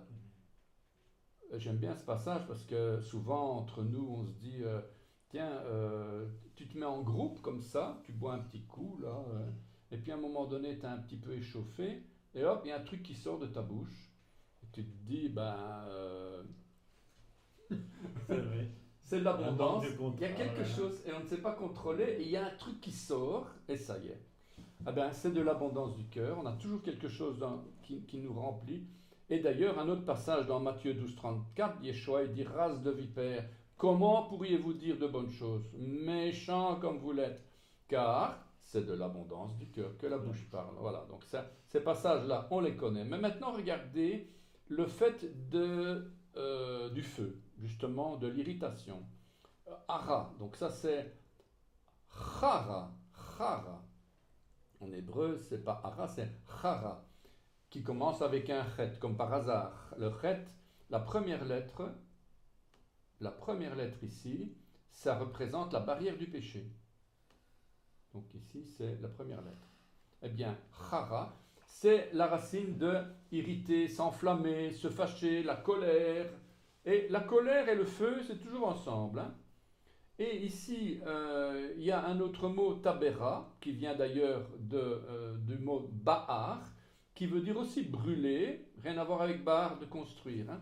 Brûler, allumer, embraser, enflammer un feu, détruire. Donc quand vous murmurez, vous détruisez, vous exterminez, vous êtes stupide. Oh, comme disait David Greco, il y a que il tombe comme un bleu. Il y a un film, c'est la vérité si je mens. Ils nous ont eu comme des bleus. Tout à fait. C'est un petit peu c'est vraiment. C'est un manque de contrôle, hein. C'est vraiment être bête, quoi. Ouais. T'es bête ou quoi? Tu murmures, mais t'es bête ou quoi? C'est vraiment ça. C'est un manque de contrôle, hein. C'est un manque de contrôle, comme dit le pasteur. Le contrôle, comment est-ce qu'il dit le 13e commandement? Non, contrôler. Le 11e. Le 11e, je ne sais plus. Enfin, Occupe-toi de tes occupe-toi oignons. de tes oignons. Ouais, c'est un peu différent. Ça n'a peut-être Ouais. rien à voir. Mais, Oui, mais c'est un peu dans ce sens, hein, je mais en pense. tout cas, il faut arrêter d'être stupide et d'être un bleu. Est-ce que vous êtes un bleu ou est-ce que vous êtes un père ou une mère spirituelle? Ça, c'est la question à savoir. Si vous êtes un père ou une mère spirituelle, vous n'êtes pas un bleu. Un bleu, c'est quelqu'un qui il voit pas plus loin que la bouteille, voilà. Il voit pas plus loin. Il voit que son nombril, ses problèmes à lui personnels, voilà. Eh bien, ça, c'est celui qui va médire, qui va avoir du mépris pour les gens et qui va avoir du murmure.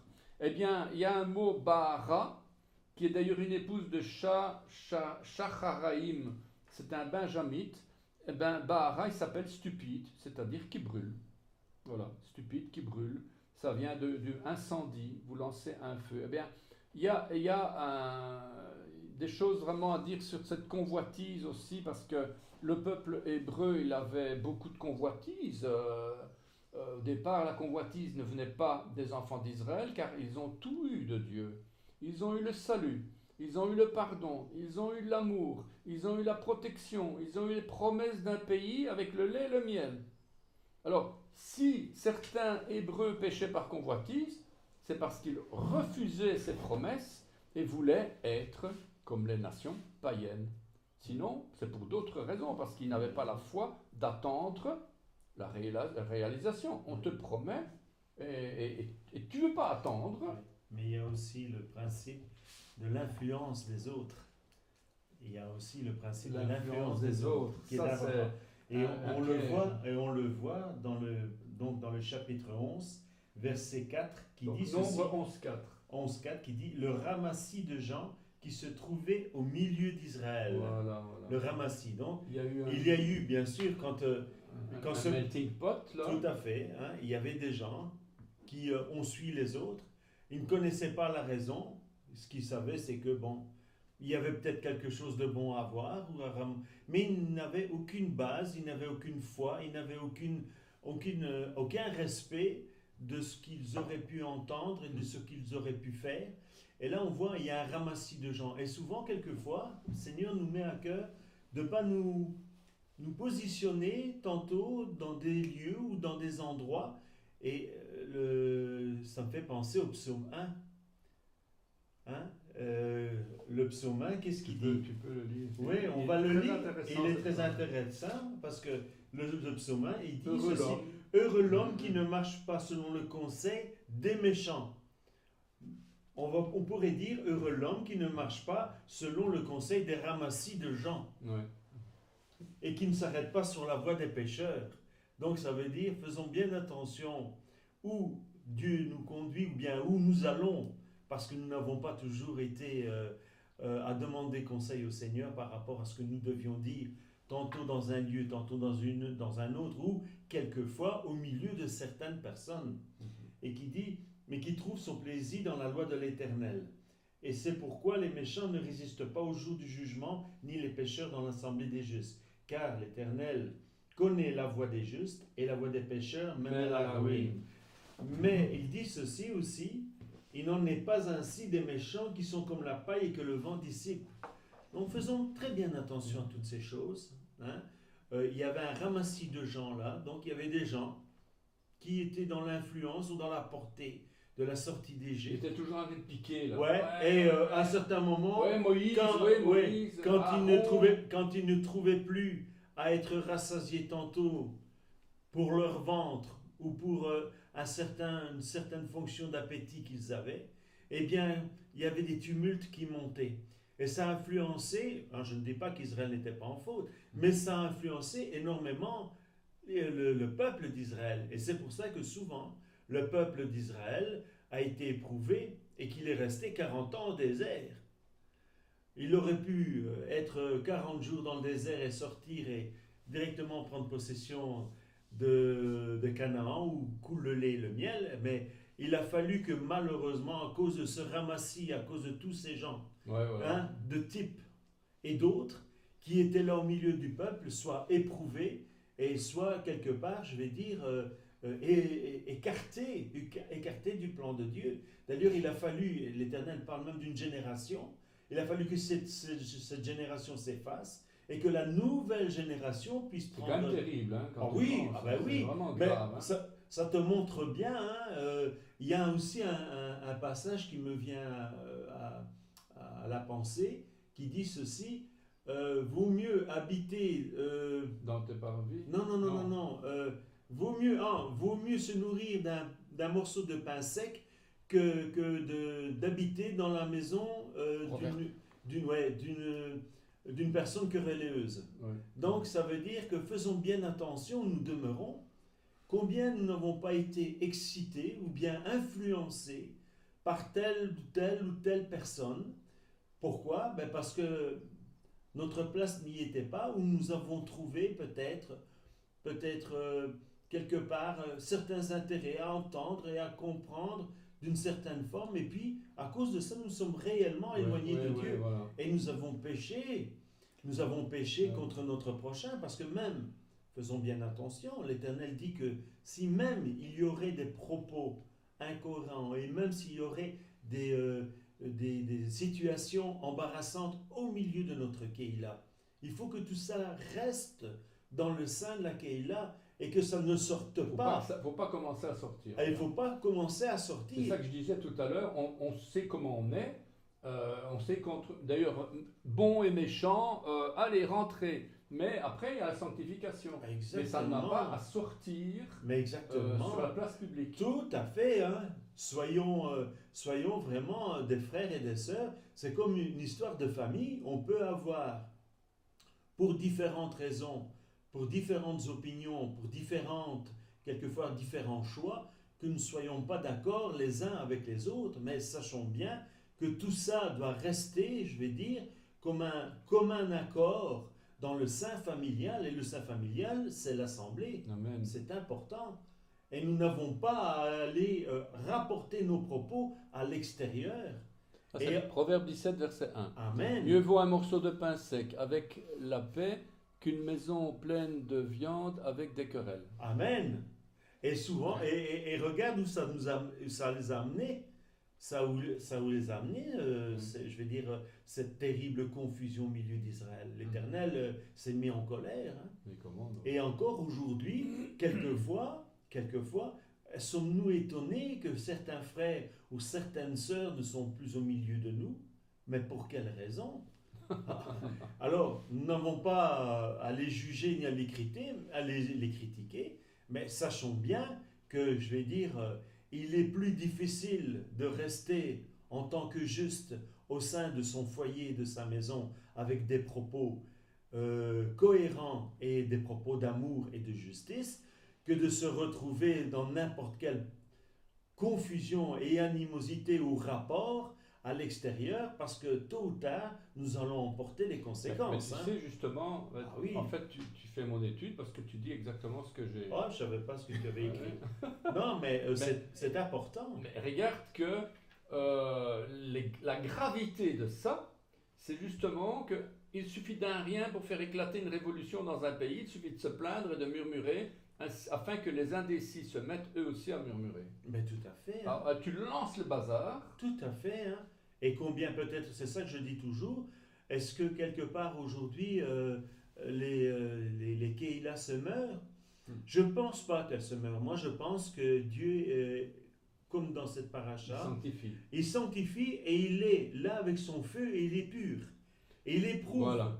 Et il façonne, parce que c'est une façon, parce que Dieu il veut aussi que nous faisions partie, en tout cas, de ce concept, si pas l'épouse, de ce concept vraiment d'alliance, de mariage qui va se faire, et il veut que tous ceux qui sont, en tout cas, invités, ou qui sont proposés, ou qui se sont alliés vraiment à être des instruments de bénédiction dans cette coupe de l'alliance et de l'épouse, il faut que ces gens soient vraiment épurés. Et il n'y a rien à faire. Alors, moi je dis, ne nous désolons pas toujours, parce que le nombre est petit. C'est un message d'encouragement que tu donnes là. Parce qu'on peut se dire, le murmure, voilà, on est foutu. Oui, tout à fait. On est foutu. Tout à fait. Hein. Et combien de fois pour des Dieu, histoires... il est là pour nous relever et pas nous faire tomber. Et justement, mais à qui... Mais il faut qu'on réalise qu'on murmure. Ah Ceux qui murmurent, mais réaliser. ne t'inquiète pas. Il y en a qui réalisent pas. Oui, mais il y en a, t'inquiète pas que celui qui murmure n'est pas en paix avec Dieu, hein, Jacques. La paix de Dieu n'existe pas pour ceux qui murmurent. Hein. Ah, ouais, voilà. Ah oui, non, la paix de Dieu et la sérénité et la confiance, c'est dans le calme et la confiance que sera votre force. Voilà. Donc ça veut dire qu'à un certain moment, celui qui murmure ne peut pas dire il se sent bien, il ne peut pas se sentir bien. C'est un menteur alors, s'il dit ça. Ah oui, il veut cacher aux autres son état spirituel et son état physique et moral. Ouais. Mais celui qui est vraiment en paix, tu le vois. Hein? Et ça, c'est important. Et si aujourd'hui, il y a encore des divisions, moi je pense que ce n'est pas une question de division, je pense que c'est tout simplement des gens qui ne font plus confiance à l'Éternel. Ouais, voilà. Et des gens qui se sont dit, bah oui, de toute façon, moi, je peux prier l'Éternel chez moi. Mhm. Alors, à quoi bon de se réunir? À quoi bon d'être ensemble? À quoi bon Yeshua a-t-il établi les 12 pour créer justement sa maison? Alors, si tout le monde trouve comme un accord, un plaisir à être, comment est-ce que je vais dire, indépendant chez soi, ben, tu sais ce que ça veut dire aussi, hein? Mais il y a une question parce que je tourne les pages et je me dis, mais pourquoi il y a murmure? Et justement, tu as lu le passage sur le ramassis. Oui, le ramassis. C'est dans Nombre que tu as lu ça. Oui, dans Nombre. En fait, tu as lu, regarde, Nombre, je l'avais là. Voilà. Tu l'as lu à... Oui, c'est juste le passage. Je vais le lire, Ah. tu vois. Exactement, c'est le passage après lequel tu as lu où l'Éternel a agi et qui s'est enflammé Eh bien, et qu'il a éprouvé son peuple. Hein. eh bien, regarde ce que c'est qu'un ramassis de gens. Regarde, ça c'est vraiment incroyable. Un ramassis de gens, qu'est-ce que c'est qu'un ramassis de gens? C'est une collection, une multitude, une foule hétéroclite, populace à la limite, Tout à mais fait. bon, à la limite, collection, multitude, ok, mais hétéroclite, c'est grave, parce que ça veut dire qu'on ne s'entend pas sur la même chose, on n'a pas la même foi, on n'a pas la même connaissance La de la même parole de vision. Dieu, on n'a pas la même vision. C'est bien d'être un ramassis de gens qui ont suivi Israël. Ils ont suivi Israël, ok, d'accord, mais, et là-bas, comme on dit, Non, s'il vous plaît, Ah, référence. pardon. Ésaïe 30, verset 15. Que tu as parlé. Ici, c'est dans la tranquillité. Oui, oui. Ouais, je connais. La référence. Amen. c'est quel passage, dans la Oui. tranquillité, le repos? C'est dans... Oui, je l'ai mis là. Ah, voilà, Ésaïe 30, verset 15, car ainsi a parlé le Seigneur l'Éternel, Tout à dans la fait. tranquillité, le repos que sera votre salut, c'est dans le calme, la confiance. Alors, évidemment, si on est une foule hétéroclite, on n'est pas bien. On n'est pas bien. Oui, et au lieu de calmer les ardeurs des uns et des autres, ben, quelquefois nous apportons de l'huile sur le feu. Bah, ouais, voilà. Mais ici, il y a justement, Dieu donnait la solution, parce que la collection, c'est Asaph tout. Attends. Asaph Souf. Asaph Souf, ça vient de Assouf. Et là-dedans, on a Yosef, donc que l'Éternel ajoute. Eh bien, donc quelque part, Dieu ajoute. C'est Dieu qui ajoute les gens. C'est Dieu qui ajoute cette multitude. Mais ils ne peuvent pas rester sur place. Ils ne peuvent pas rester. Ils doivent évoluer. Et c'est vraiment important parce que, bon, on va dire, c'est pas parce qu'ils sont hétéroclites qu'il faut les rejeter, mais on doit les enseigner. On doit les enseigner comme Joseph était là, que l'Éternel ajoute. Aleph, Saf, Souf. Donc on a là-dedans, ben, on a beau multiplier à outrance Asaph Souf s'il n'y a pas le yod au début, et c'est ça justement. Parce que dans le mot multiplication, on a Asaph Souf. Mais il manque le, comme dans Yosef, parce que c'est la même racine, seulement Yosef, il y a le yod devant, quoi. Et le yod, ça signifie le Messie Yeshua Hamashiach. Et donc ces gens-là, ils sont là parce que c'est une collection de gens, mais ils n'ont pas encore le yod devant leur nom, comme Joseph, tu vois. Ça, c'est vraiment... je suis en train de planter avec tous les écrans ici. Voilà, ça y est. Alors, voilà, ben, on avance, puis après, il y a l'histoire de la manne. Je passe le besoin de viande et le tombeau du désir, ça c'est quand même intéressant. Qui brote à Tahava. Le peuple lassé réclame de la viande, Dieu va leur donner au point où ils en mourront. Hein, la viande, le besoin de viande c'est allégorique. C'est pas que la viande n'est pas bonne, mais la viande est bonne, elle est même proposée par Dieu. Et quand Dieu dit manger de tout ce qui se meut, de tout ce qui se meut, ça veut dire de tout ce qui marche. Autrement dit, manger de la viande. Dieu n'a pas ordonné d'être végan. Bien sûr, aujourd'hui la viande, et aujourd'hui le pain, et aujourd'hui toutes ces choses ne sont plus comme dans le temps. Tout devient toxique à la limite. Le blé devient toxique parce que c'est même plus du blé, c'est de l'OGM. La viande, on ne sait pas ce que c'est. Mais en tout cas, au départ, la viande, c'était bon. Mais ce qu'il y a à voir ici, c'est que c'est un combat entre l'esprit et la chair. Le peuple n'est pas né de nouveau puisqu'il faut pour cela une régénération de l'intérieur, une transformation, une conversion, une circoncision du cœur. Et d'ailleurs, on compare le sable des mers à la viande. C'est marrant ça, j'ai vu ça dans Psaume 78, 27. Ça m'a étonné. 78, 27. On compare le sable des mers, c'est-à-dire la laïcité, à la viande. Et la poussière aux oiseaux ailés qui représentent les esprits et les démons.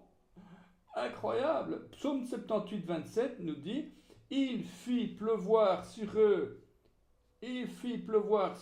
la viande comme de la poussière, et le sable des mers, les oiseaux ailés. » Bon, ils ont eu leurs oiseaux pour manger.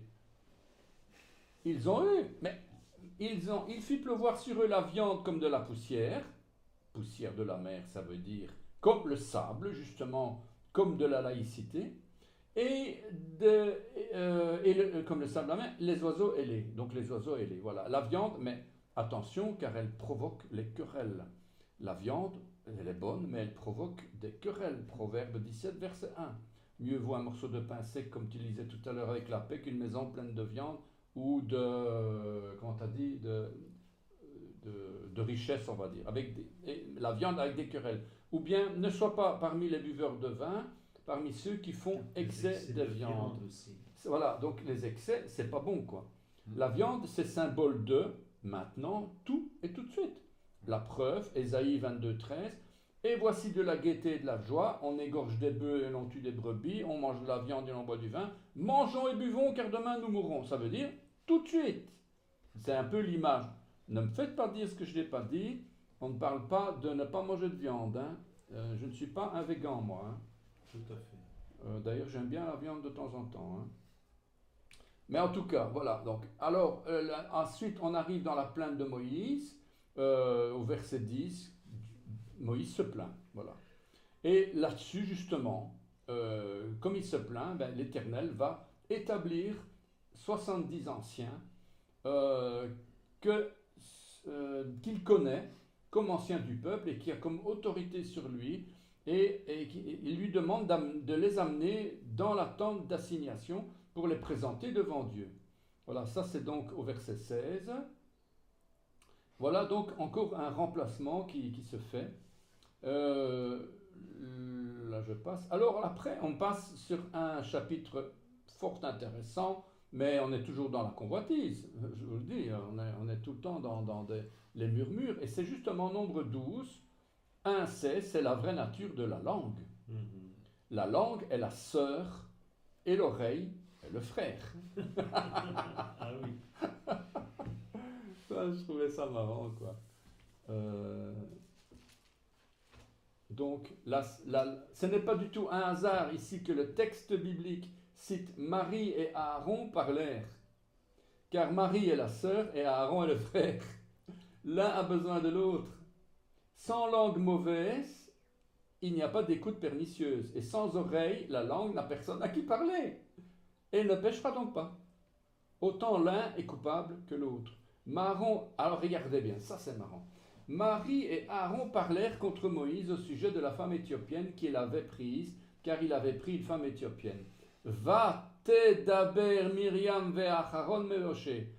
Et a parlé Myriam au singulier et Aaron contre Moïse. C'est pas Myriam et Aaron ont parlé au pluriel contre Moïse. Non, c'est et a parlé Myriam. Donc Vatedaber, ça veut dire c'est au singulier. Et Myriam, elle a parlé. La forme Vatedaber, c'est une forme de conjugaison. Oui. C'est étonnant que le murmure porte vraiment jusqu'à chez eux. Oui. Ça commence par le tumulte.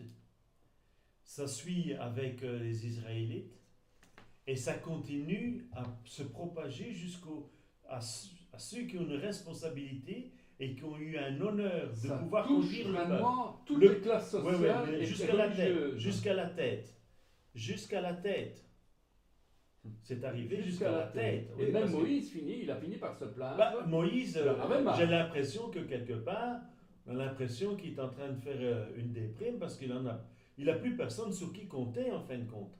En tout cas, sur l'Éternel C'est une certainement, vraie gangrène, hein, cette affaire-là. mais sa propre famille, les propres liens qu'il a charnels avec les uns les autres, se mettent contre lui aussi. Ouais. Et je pense que c'est à cause de ça aussi qu'il en arrive à pleurer devant l'Éternel et à se lamenter devant Oui, Dieu. voilà quoi. Oui, parce que il est important, et c'est pour ça que souvent,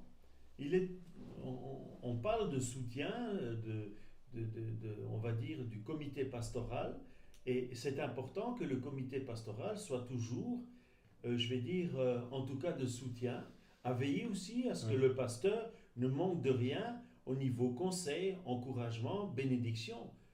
Quoique c'est toujours lui qui prend les décisions, parce que il a été choisi, établi, mais il est important pour ceux qui le soutiennent, en tout cas dans ce concept, soit avec lui et qui puissent aussi le consoler et puissent aussi l'encourager, parce qu'il en a besoin.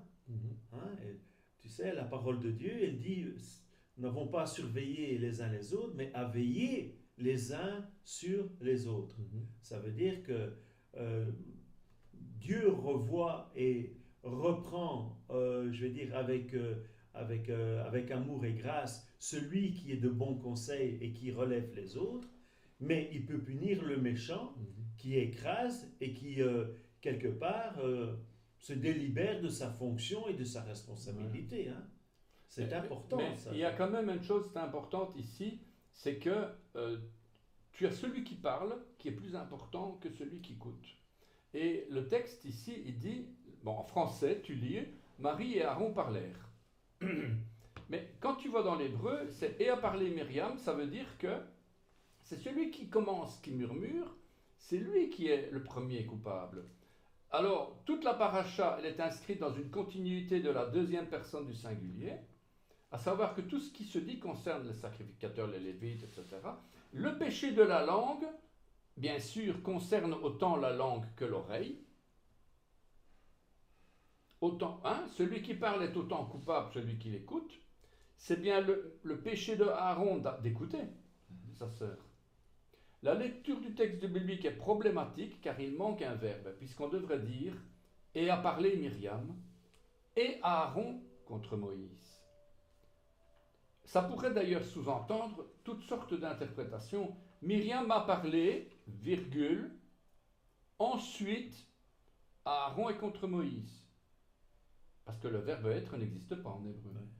Donc, le lachon hara, c'est-à-dire le péché de la langue, c'est vraiment la langue mauvaise. Cette langue lachon, ça veut dire lingot, lingot d'or. Vous savez ça? La langue, c'est le lingot. Ouais. Enchanteur, discours, la vraie racine. Stupéfiant on pourrait espérer voir une racine d'un verbe comme exprimer une parole. Eh ben non. Lachon, le mot lachon, la racine du mot lachon, ça veut dire quoi? Je te le donne en mille. Calomnier. Ah ben voilà. Ta langue à toi, la racine hébraïque de cet objet-là, la langue, ça veut dire calomnier. Tout à fait. C'est incroyable. On exprime souvent par la racine la manière d'identifier. Si je veux savoir la bouteille, par exemple, la racine du mot bouteille, je ne sais pas, j'invente, hein, je ne dis pas que c'est ça, eh bien, je vais par exemple dire de l'eau. Parce que la bouteille, ça ne sert que pour de l'eau, que pour être remplie avec de l'eau. Par exemple, j'invente, hein, attention, c'est pas ça, mais... Eh bien, ici, la langue, là, pour parler, non, pour calomnier. La racine hébraïque du mot, c'est fou. Alors, la médisance lachon hara, quand on parle de médisance, on dit souvent se faire du lachon hara, ça veut dire langue mauvaise. Mais en réalité, c'est faux. Si on veut dire mauvaise langue, le mot mauvaise, c'est un adjectif. Alors on devrait dire lachon ra'a. Dans les lois sur la médisance, on va alors se retrouver dans un cas d'un état construit où il faut dire leshon hara. Puisqu'il s'agit d'un état construit, c'est la langue de médisance, la langue du mal. Et le premier nom doit commencer par les et se dire leshon. Et comme il ne s'agit pas d'un état construit, par exemple, si on disait la langue de mer, on va dire leshon yam, la langue de mer, comme il y a Une langue de mer, c'est comme une terre qui va dans la mer, comme ça, comme une péninsule. On dit la langue de mer. Eh bien, on redit Leshon Yam. Eh bien, ici, on parle d'un état absolu. Le mot avec son adjectif. Le mot avec son adjectif. D'ailleurs, Proverbe 16, verset 1. Les projets que forme le cœur dépendent de l'homme, mais la réponse que donne la langue, puisqu'on dit la bouche, vient de l'Éternel. Donc, Lashon. Eh bien, l'état construit, c'est un ensemble de deux noms dont le second détermine et précise le premier. Des noms composés de deux parties ou d'autres cas. L'état construit, excusez-moi, voilà. L'état construit traduit un nom accompagné d'un complément de nom. Le roi d'Israël, c'est un état construit. Le roi en Israël, c'est un état absolu. Vous voyez comme ça un peu en termes de grammaire, hein, la différence. Le roi d'Israël, c'est un état construit, le roi en Israël, c'est un état absolu. Voilà. Eh bien, dans Proverbe 6, 16, 17, on trouve une langue mensongère, Leshon Shaker. Il est 6 choses que l'Éternel déteste et 7 qu'il a en horreur. Leshon Shaker, les yeux hautains, la langue mensongère. Eh bien, ils parlèrent avec une langue mensongère, Leshon Yam Mitzrayim. C'est un petit peu comme la langue de la mer d'Égypte, comme le golfe égyptien. Vous voyez un petit peu la personnification du mensonge, la personnification de la médisance, quoi. Ça parle, hein. Je trouve que ça parle, ces choses-là. Il faut encore creuser, bien sûr. D'ailleurs, dans notre Malach Habrit, dans notre journal, on avait tout un article, là, tout un journal basé sur la langue. Je vous invite à le lire, d'ailleurs. Parce qu'il y a quand même pas mal de choses sur le gouvernail de la langue. Vous savez que le gouvernail de la langue, je ne sais pas si vous l'avez lu. Jacques 3. Le gouvernail de la langue, vous savez qu'on dit un gouvernail, mais en réalité, le gouvernail, il est en deux parties. Le gouvernail, c'est quelque chose qui a deux parties. Parce que dans les barques, à l'époque de l'apôtre Paul, il y avait une rame à droite pour pousser vers la droite, et il y avait une rame à gauche pour pousser vers la gauche. Il n'y avait pas encore le gouvernail qu'on tournait et avec comment est-ce qu'on dit, un étambot que l'on va pousser. Donc à l'époque, il y avait toujours, c'est l'image de la langue et de l'oreille. Mais en tout cas, alors, si on fait suite au problème de la langue, de la sœur et de Aaron et de Moshe, la Bible donne dans cette paracha une révélation de toutes les parties du corps humain. Je ne vais pas tout voir en revue parce que j'ai un tableau là qui est assez révélateur. Toutes les parties du corps, de l'âme et de l'esprit des Hébreux qui sont repris ici mot pour mot dans un tableau. Regardez. Ça vient d'ailleurs, je me suis inspiré, comme toujours, de Academ, notre cher enseignant juif, Tamar Schwartz, qui est une exégète hébraïque de hors pair. Eh bien, c'est une paracha truffée des membres du corps. On parle de la langue, mais il n'y a pas que le corps. Eh bien, la question du pourquoi laissée sans réponse nous laisse supposer que cette paracha va montrer les différentes phases de l'Éternel. Le peuple d'Israël, tout comme le corps du Messie, est constitué d'un ensemble diversifié de membres. Nous sommes tous membres les uns des autres. Et c'est très bien qu'on soit plusieurs ici à la paracha. Sinon, ce serait un petit peu bizarre d'être tout seul, comme je le fais le vendredi. La paracha, c'est justement pour avoir plusieurs cordes à l'arc, mais c'est aussi beaucoup de pensées.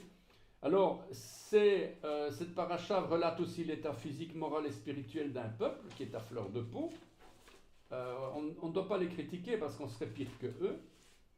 Les centaines d'années de persécution, d'esclavagisme ont eu finalement raison de l'orgueil, de la fierté de ce peuple que l'Éternel a voulu éprouver.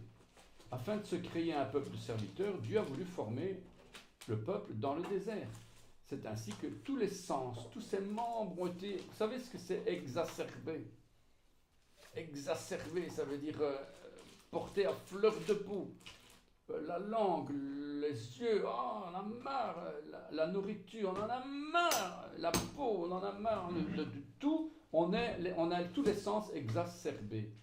Eh bien, on ne ferait pas mieux. On n'a donc pas le droit d'accuser, parce qu'on est presque tenté d'accuser les, comment tu disais le mot là, hétéroclite, là, pour dire le ramassis. Le ramassis, voilà. on a envie de critiquer ce peuple. Ouais, c'est des ramassis. Et c'est vrai. Mais on n'a pas le droit de les accuser parce qu'on aurait fait pire que mieux. Au contraire, le but était de révéler au travers du corps humain le ciel, puisque le terrestre vient avant le céleste.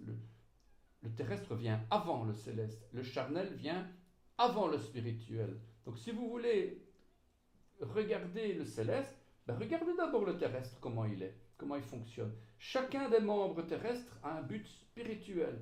Eh bien regardez, il y a là-dedans la face, le visage, le sexe, la cuisse, les mains, la main, les entrailles, l'âme, les os, la bouche, les oreilles, l'aspect, les narines, la bouche, les dents, la chair, l'esprit, le sein, le pied, et puis les moins utilisés qui sont les entrailles. Les plus utilisés, c'est la face et la bouche, les os, etc. Alors regardez, c'est juste quelques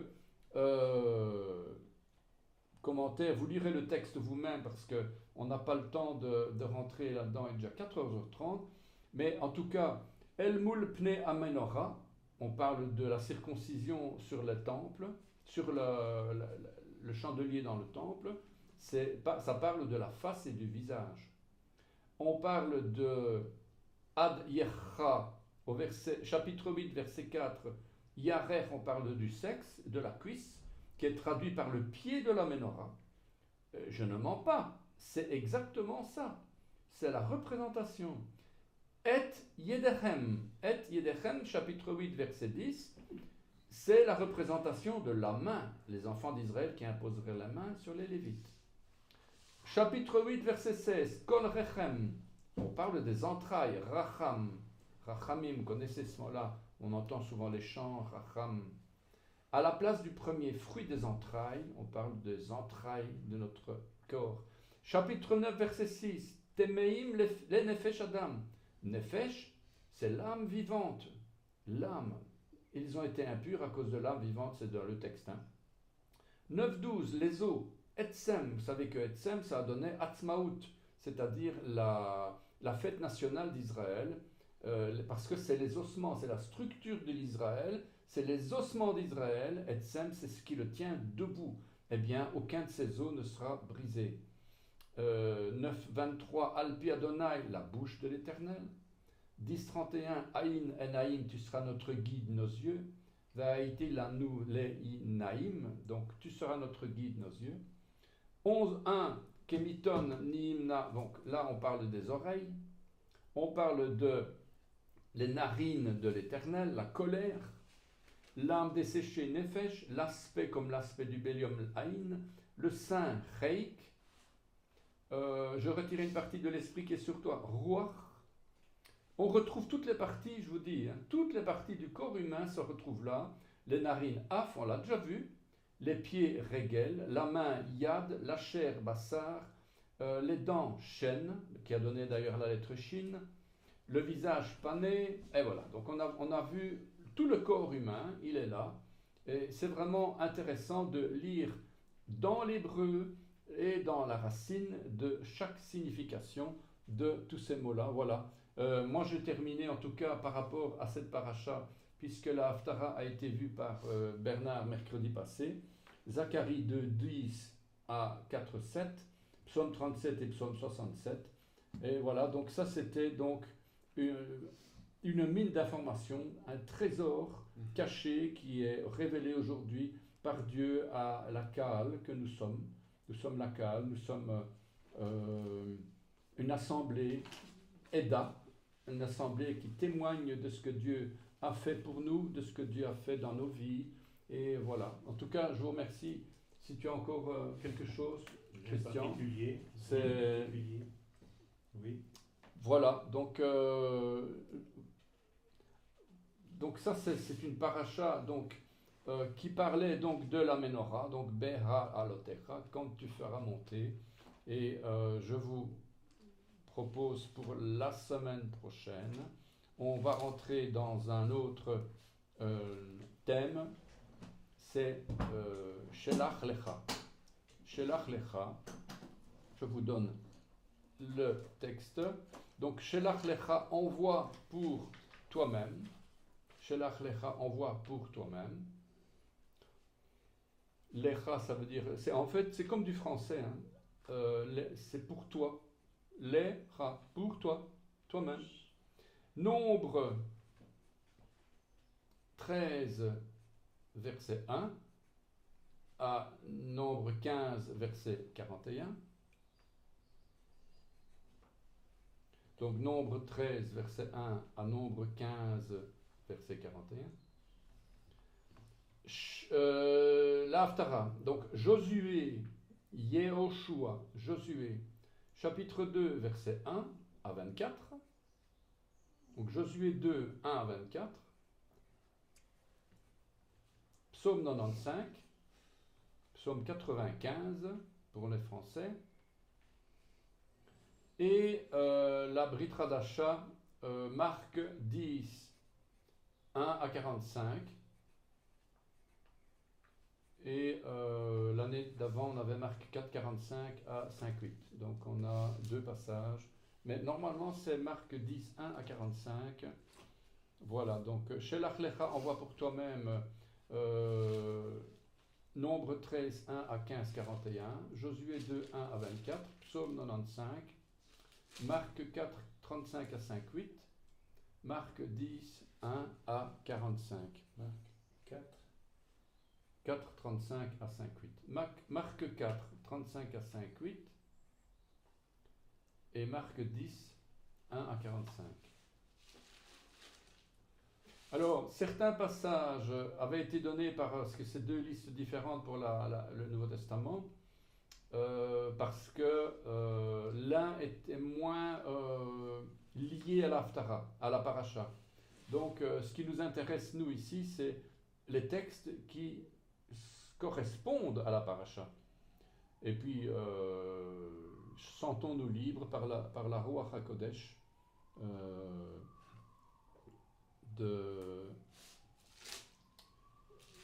de rechercher d'autres passages, n'est-ce pas, Christian? Amen. On n'est pas tenu par les textes, on suit l'ordre chronologique des 5 livres de Moïse, Genèse, Exode, Lévitique, Nombre, Deutéronome, et avec la classification des prophètes, nous lisons aussi la Haftara, c'est-à-dire les prophètes, Osée, juge, Zacharie, Samuel, juge, Michée, roi, Jérémie. Oui. Voilà. Donc, d'ailleurs, dans cette paracha, ça montre bien, on peut reprendre juste pour peut-être informer un petit peu ceux qui écoutent. On parle, Jacques vient de nous parler de la Ruach HaKodesh, de l'Esprit de Dieu. Et aujourd'hui, par rapport à ce que nous avons pensé, ce que nous avons dit, c'est important aussi vraiment de rechercher l'Esprit de Dieu. Et Dieu nous reprend dans Zacharie 2, 10, donc, attends un petit peu, que je ne dis pas de bêtises. Donc, le dernier, ça a été Zacharie 2, 10 à 4 versets jusqu'à 7. Donc, on prend Zacharie 4. Et il parle ici vraiment de quelque chose. Zacharie 4. Quel verset? Verset, on va remonter un tout petit peu. Et on va parler du verset 6, très vite. Et on parle là du chandelier.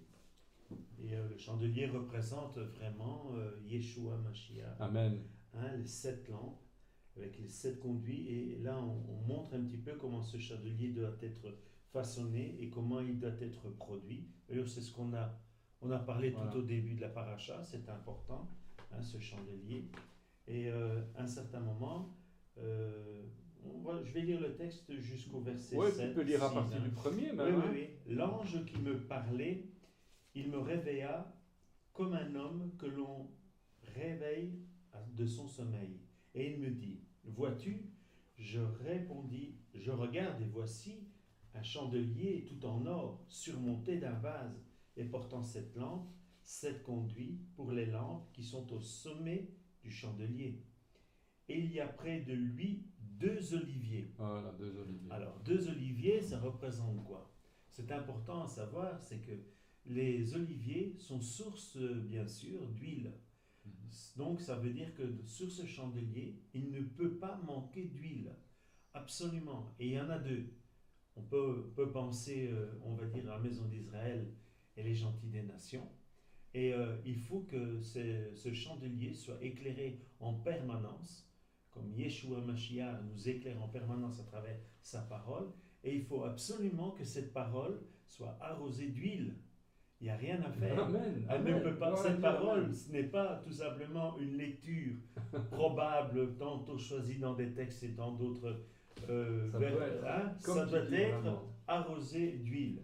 Et là, il dit, et l'ange, il y a un ange qui dit, et reprenant la parole, je dis à l'ange qui me parlait, que signifie mon Seigneur, que signifient ces choses, mon Seigneur.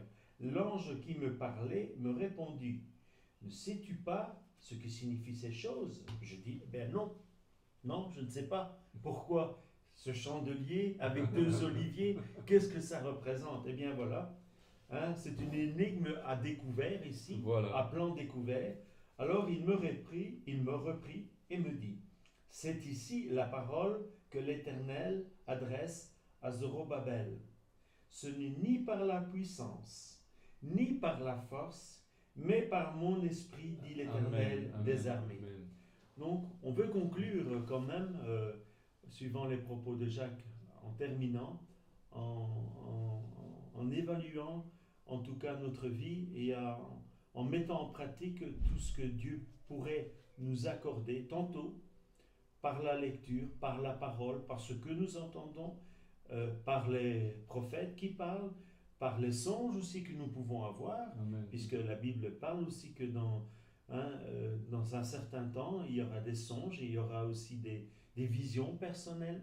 Donc soyons sages et que ces choses soient vraiment mises vraiment à part dans un concept où il n'y aura pas à se dire ça vient de moi ou ça vient de lui, mais ça vient vraiment par le Saint-Esprit, par la rouar. C'est important. D'ailleurs, sans la rouar, nous ne pouvons avoir aucune relation décente Voilà, c'est ça. avec l'Éternel. Il n'est pas question de croire, nous connaissons Jésus, je connais Dieu, et à un certain moment, qui parle ainsi? Je connais Jésus, je connais Dieu, Ah mais, ouais, qui- mais toi qui tu es. mais toi qui tu es? Oui. Donc, et parler de quoi? C'était des esprits impurs qui étaient là. Il dit, je connais Paul, je connais Yeshua, mais toi qui tu es? Et la Bible dit que les fils de Sheba ont ramassé Exact. une raclée pas possible et qu'ils ont été même dévalisés, ils ont été mis à nu Complètement. physiquement et qu'ils ont ramassé une raclée. Ouais.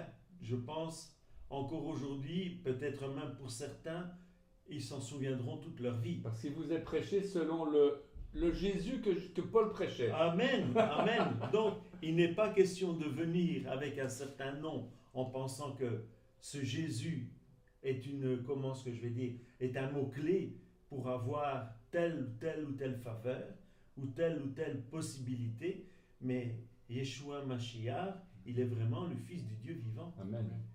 Et s'il nous dit quelque chose, il nous rappelle toutes ces choses à travers la rouar. C'est vraiment fondamental ce que C'est- tu dis, parce qu'il y en a c'est- beaucoup oui. qui veulent faire semblant que, etc. Mais Tout à est-ce fait. qu'ils ont eu la nouvelle naissance dans leur âme? Est-ce Exactement. ils ont fait teshuva? Est-ce qu'ils sont convertis? Tout à fait. Est-ce qu'ils sont nés de nouveau?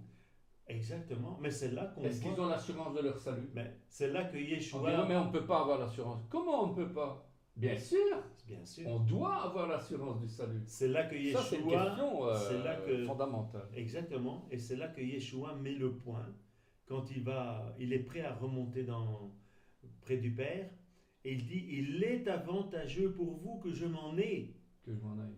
Que je m'en aille, oui, vraiment. Parce Afin que l'Esprit vienne sur vous. Voilà. Et qu'est-ce qu'il fera? Il ne parlera pas de lui-même, l'Esprit. Il parlera de tout ce Voilà, il s'est passé entre le Père et le Fils. Tout à fait. Alors, si nous avons, et nous sommes particulièrement choisis pour certaines révélations, et croyez-moi, ça ne court pas les rues. Mhm. Ça vient que, je vais dire, comme du goutte à goutte. Mais sachons bien que ce goutte à goutte, il est particulier. Et quand il vient de l'Éternel, il a un impact terrible Mhm. sur les vies et sur tous ceux qui croient en son nom, et ça c'est important. Hein. Et ne soyons pas toujours là établis en pensant que parce que nous connaissons quelques versets bibliques, Dieu m'a dit et Dieu m'a déjà dit. Oui. Et il y a beaucoup de pensants, il y a beaucoup de gens qui font croire à certaines choses, soi-disant Dieu leur a parlé. Mais je pense que de toute façon, soyons attentifs aujourd'hui, analysons, et la Bible elle dit que vraiment nous devons être à l'écoute. À l'écoute. Et quand nous faisons une étude, quand nous partageons ici la paracha les uns avec les autres, eh bien je pense que... On doit être à l'écoute de ce que l'Esprit veut nous dire. Amen, Oui. amen. C'est pas qu'on s'adapte tout simplement sur des écrits ou des résumés particuliers parce que nous analysons, bien sûr, c'est vrai, nous analysons des textes et comme Jacques il le fait excessivement bien, il le fait par analyse aussi hébraïque afin que nous ne perdions aucune goutte et aucune défaveur de la langue et du message et du propos que Dieu a donné. Voilà. Et ça c'est important. Mais sachons bien aussi, c'est que la parole dit, c'est ni par force, ni par puissance, mais par mon esprit. Alors demandons vraiment que le Seigneur nous régénère toujours. Amen. Amen. Je veux terminer avec justement quelque chose que j'avais reçu de Dieu, je ne peux pas dire j'ai reçu de Dieu, m'a dit que, mais par rapport aux outils qu'on a, on a des outils pour lire la Bible, et on a des outils, l'hébreu, les lettres, etc. Mais il y a une chose quand même qu'on doit avoir comme priorité, c'est que quand vous ouvrez votre Bible, que vous regardiez Zorobabel, ou Zacharie, ou les Nombres, ou l'Évangile, le plus important, c'est qu'est-ce que l'Esprit est en train de vous dire. Et si ça tombe, ce que l'Esprit est en train de vous dire, ça ne correspond même pas au texte que vous êtes en train de lire. Donc l'Esprit parle comme il veut, par l'Esprit, c'est le cas de le dire. Donc ce n'est pas parce que vous lisez un texte avec l'hébreu, etc., que vous devez considérer ça comme wow. Ce qui est plus important, c'est l'Esprit Saint qui est en train de vous parler, parce que vous, tout simplement, vous avez pris le temps, le matin, le midi, le soir, tout ce que vous prenez le temps, vous vous asseyez, vous ouvrez votre Bible et vous lisez. Et là, Dieu est en train de vous parler, et ça n'est pas forcément relatif à un texte. Bien sûr, ici, on fait de l'analyse, hein. On rentre carrément dans l'analyse de l'hébreu et tout, et on découvre plein de choses. Mais en tout cas, voilà. Donc, c'est un petit commentaire. Merci, Christian, pour tous tes commentaires. C'est très important ce que tu as dit. Merci, Philippe, aussi. Et je ne sais pas s'il y a eu beaucoup de questions sur Internet. Je vois qu'il y a eu beaucoup de commentaires. Il y a quelqu'un qui a eu son papa décédé. Oh là là. Condoléances, Elžběta. En tout cas, je vous souhaite à tous un Shabbat Shalom et on se revoit d'ici une petite heure parce que, attention, les cultes ont repris à 16h. On arrête cette histoire de 15h30, c'est ce qui était convenu la semaine passée. Les cultes 15h30, on n'y arrive quand même jamais. Il y a des gens qui viennent de province. Enfin, on est en province, mais je veux dire, il y a des gens qui viennent de très loin. De la capitale. Ils prennent le train, ils arrivent en train. Les horaires sont faits que les trains arrivent vers la nuit.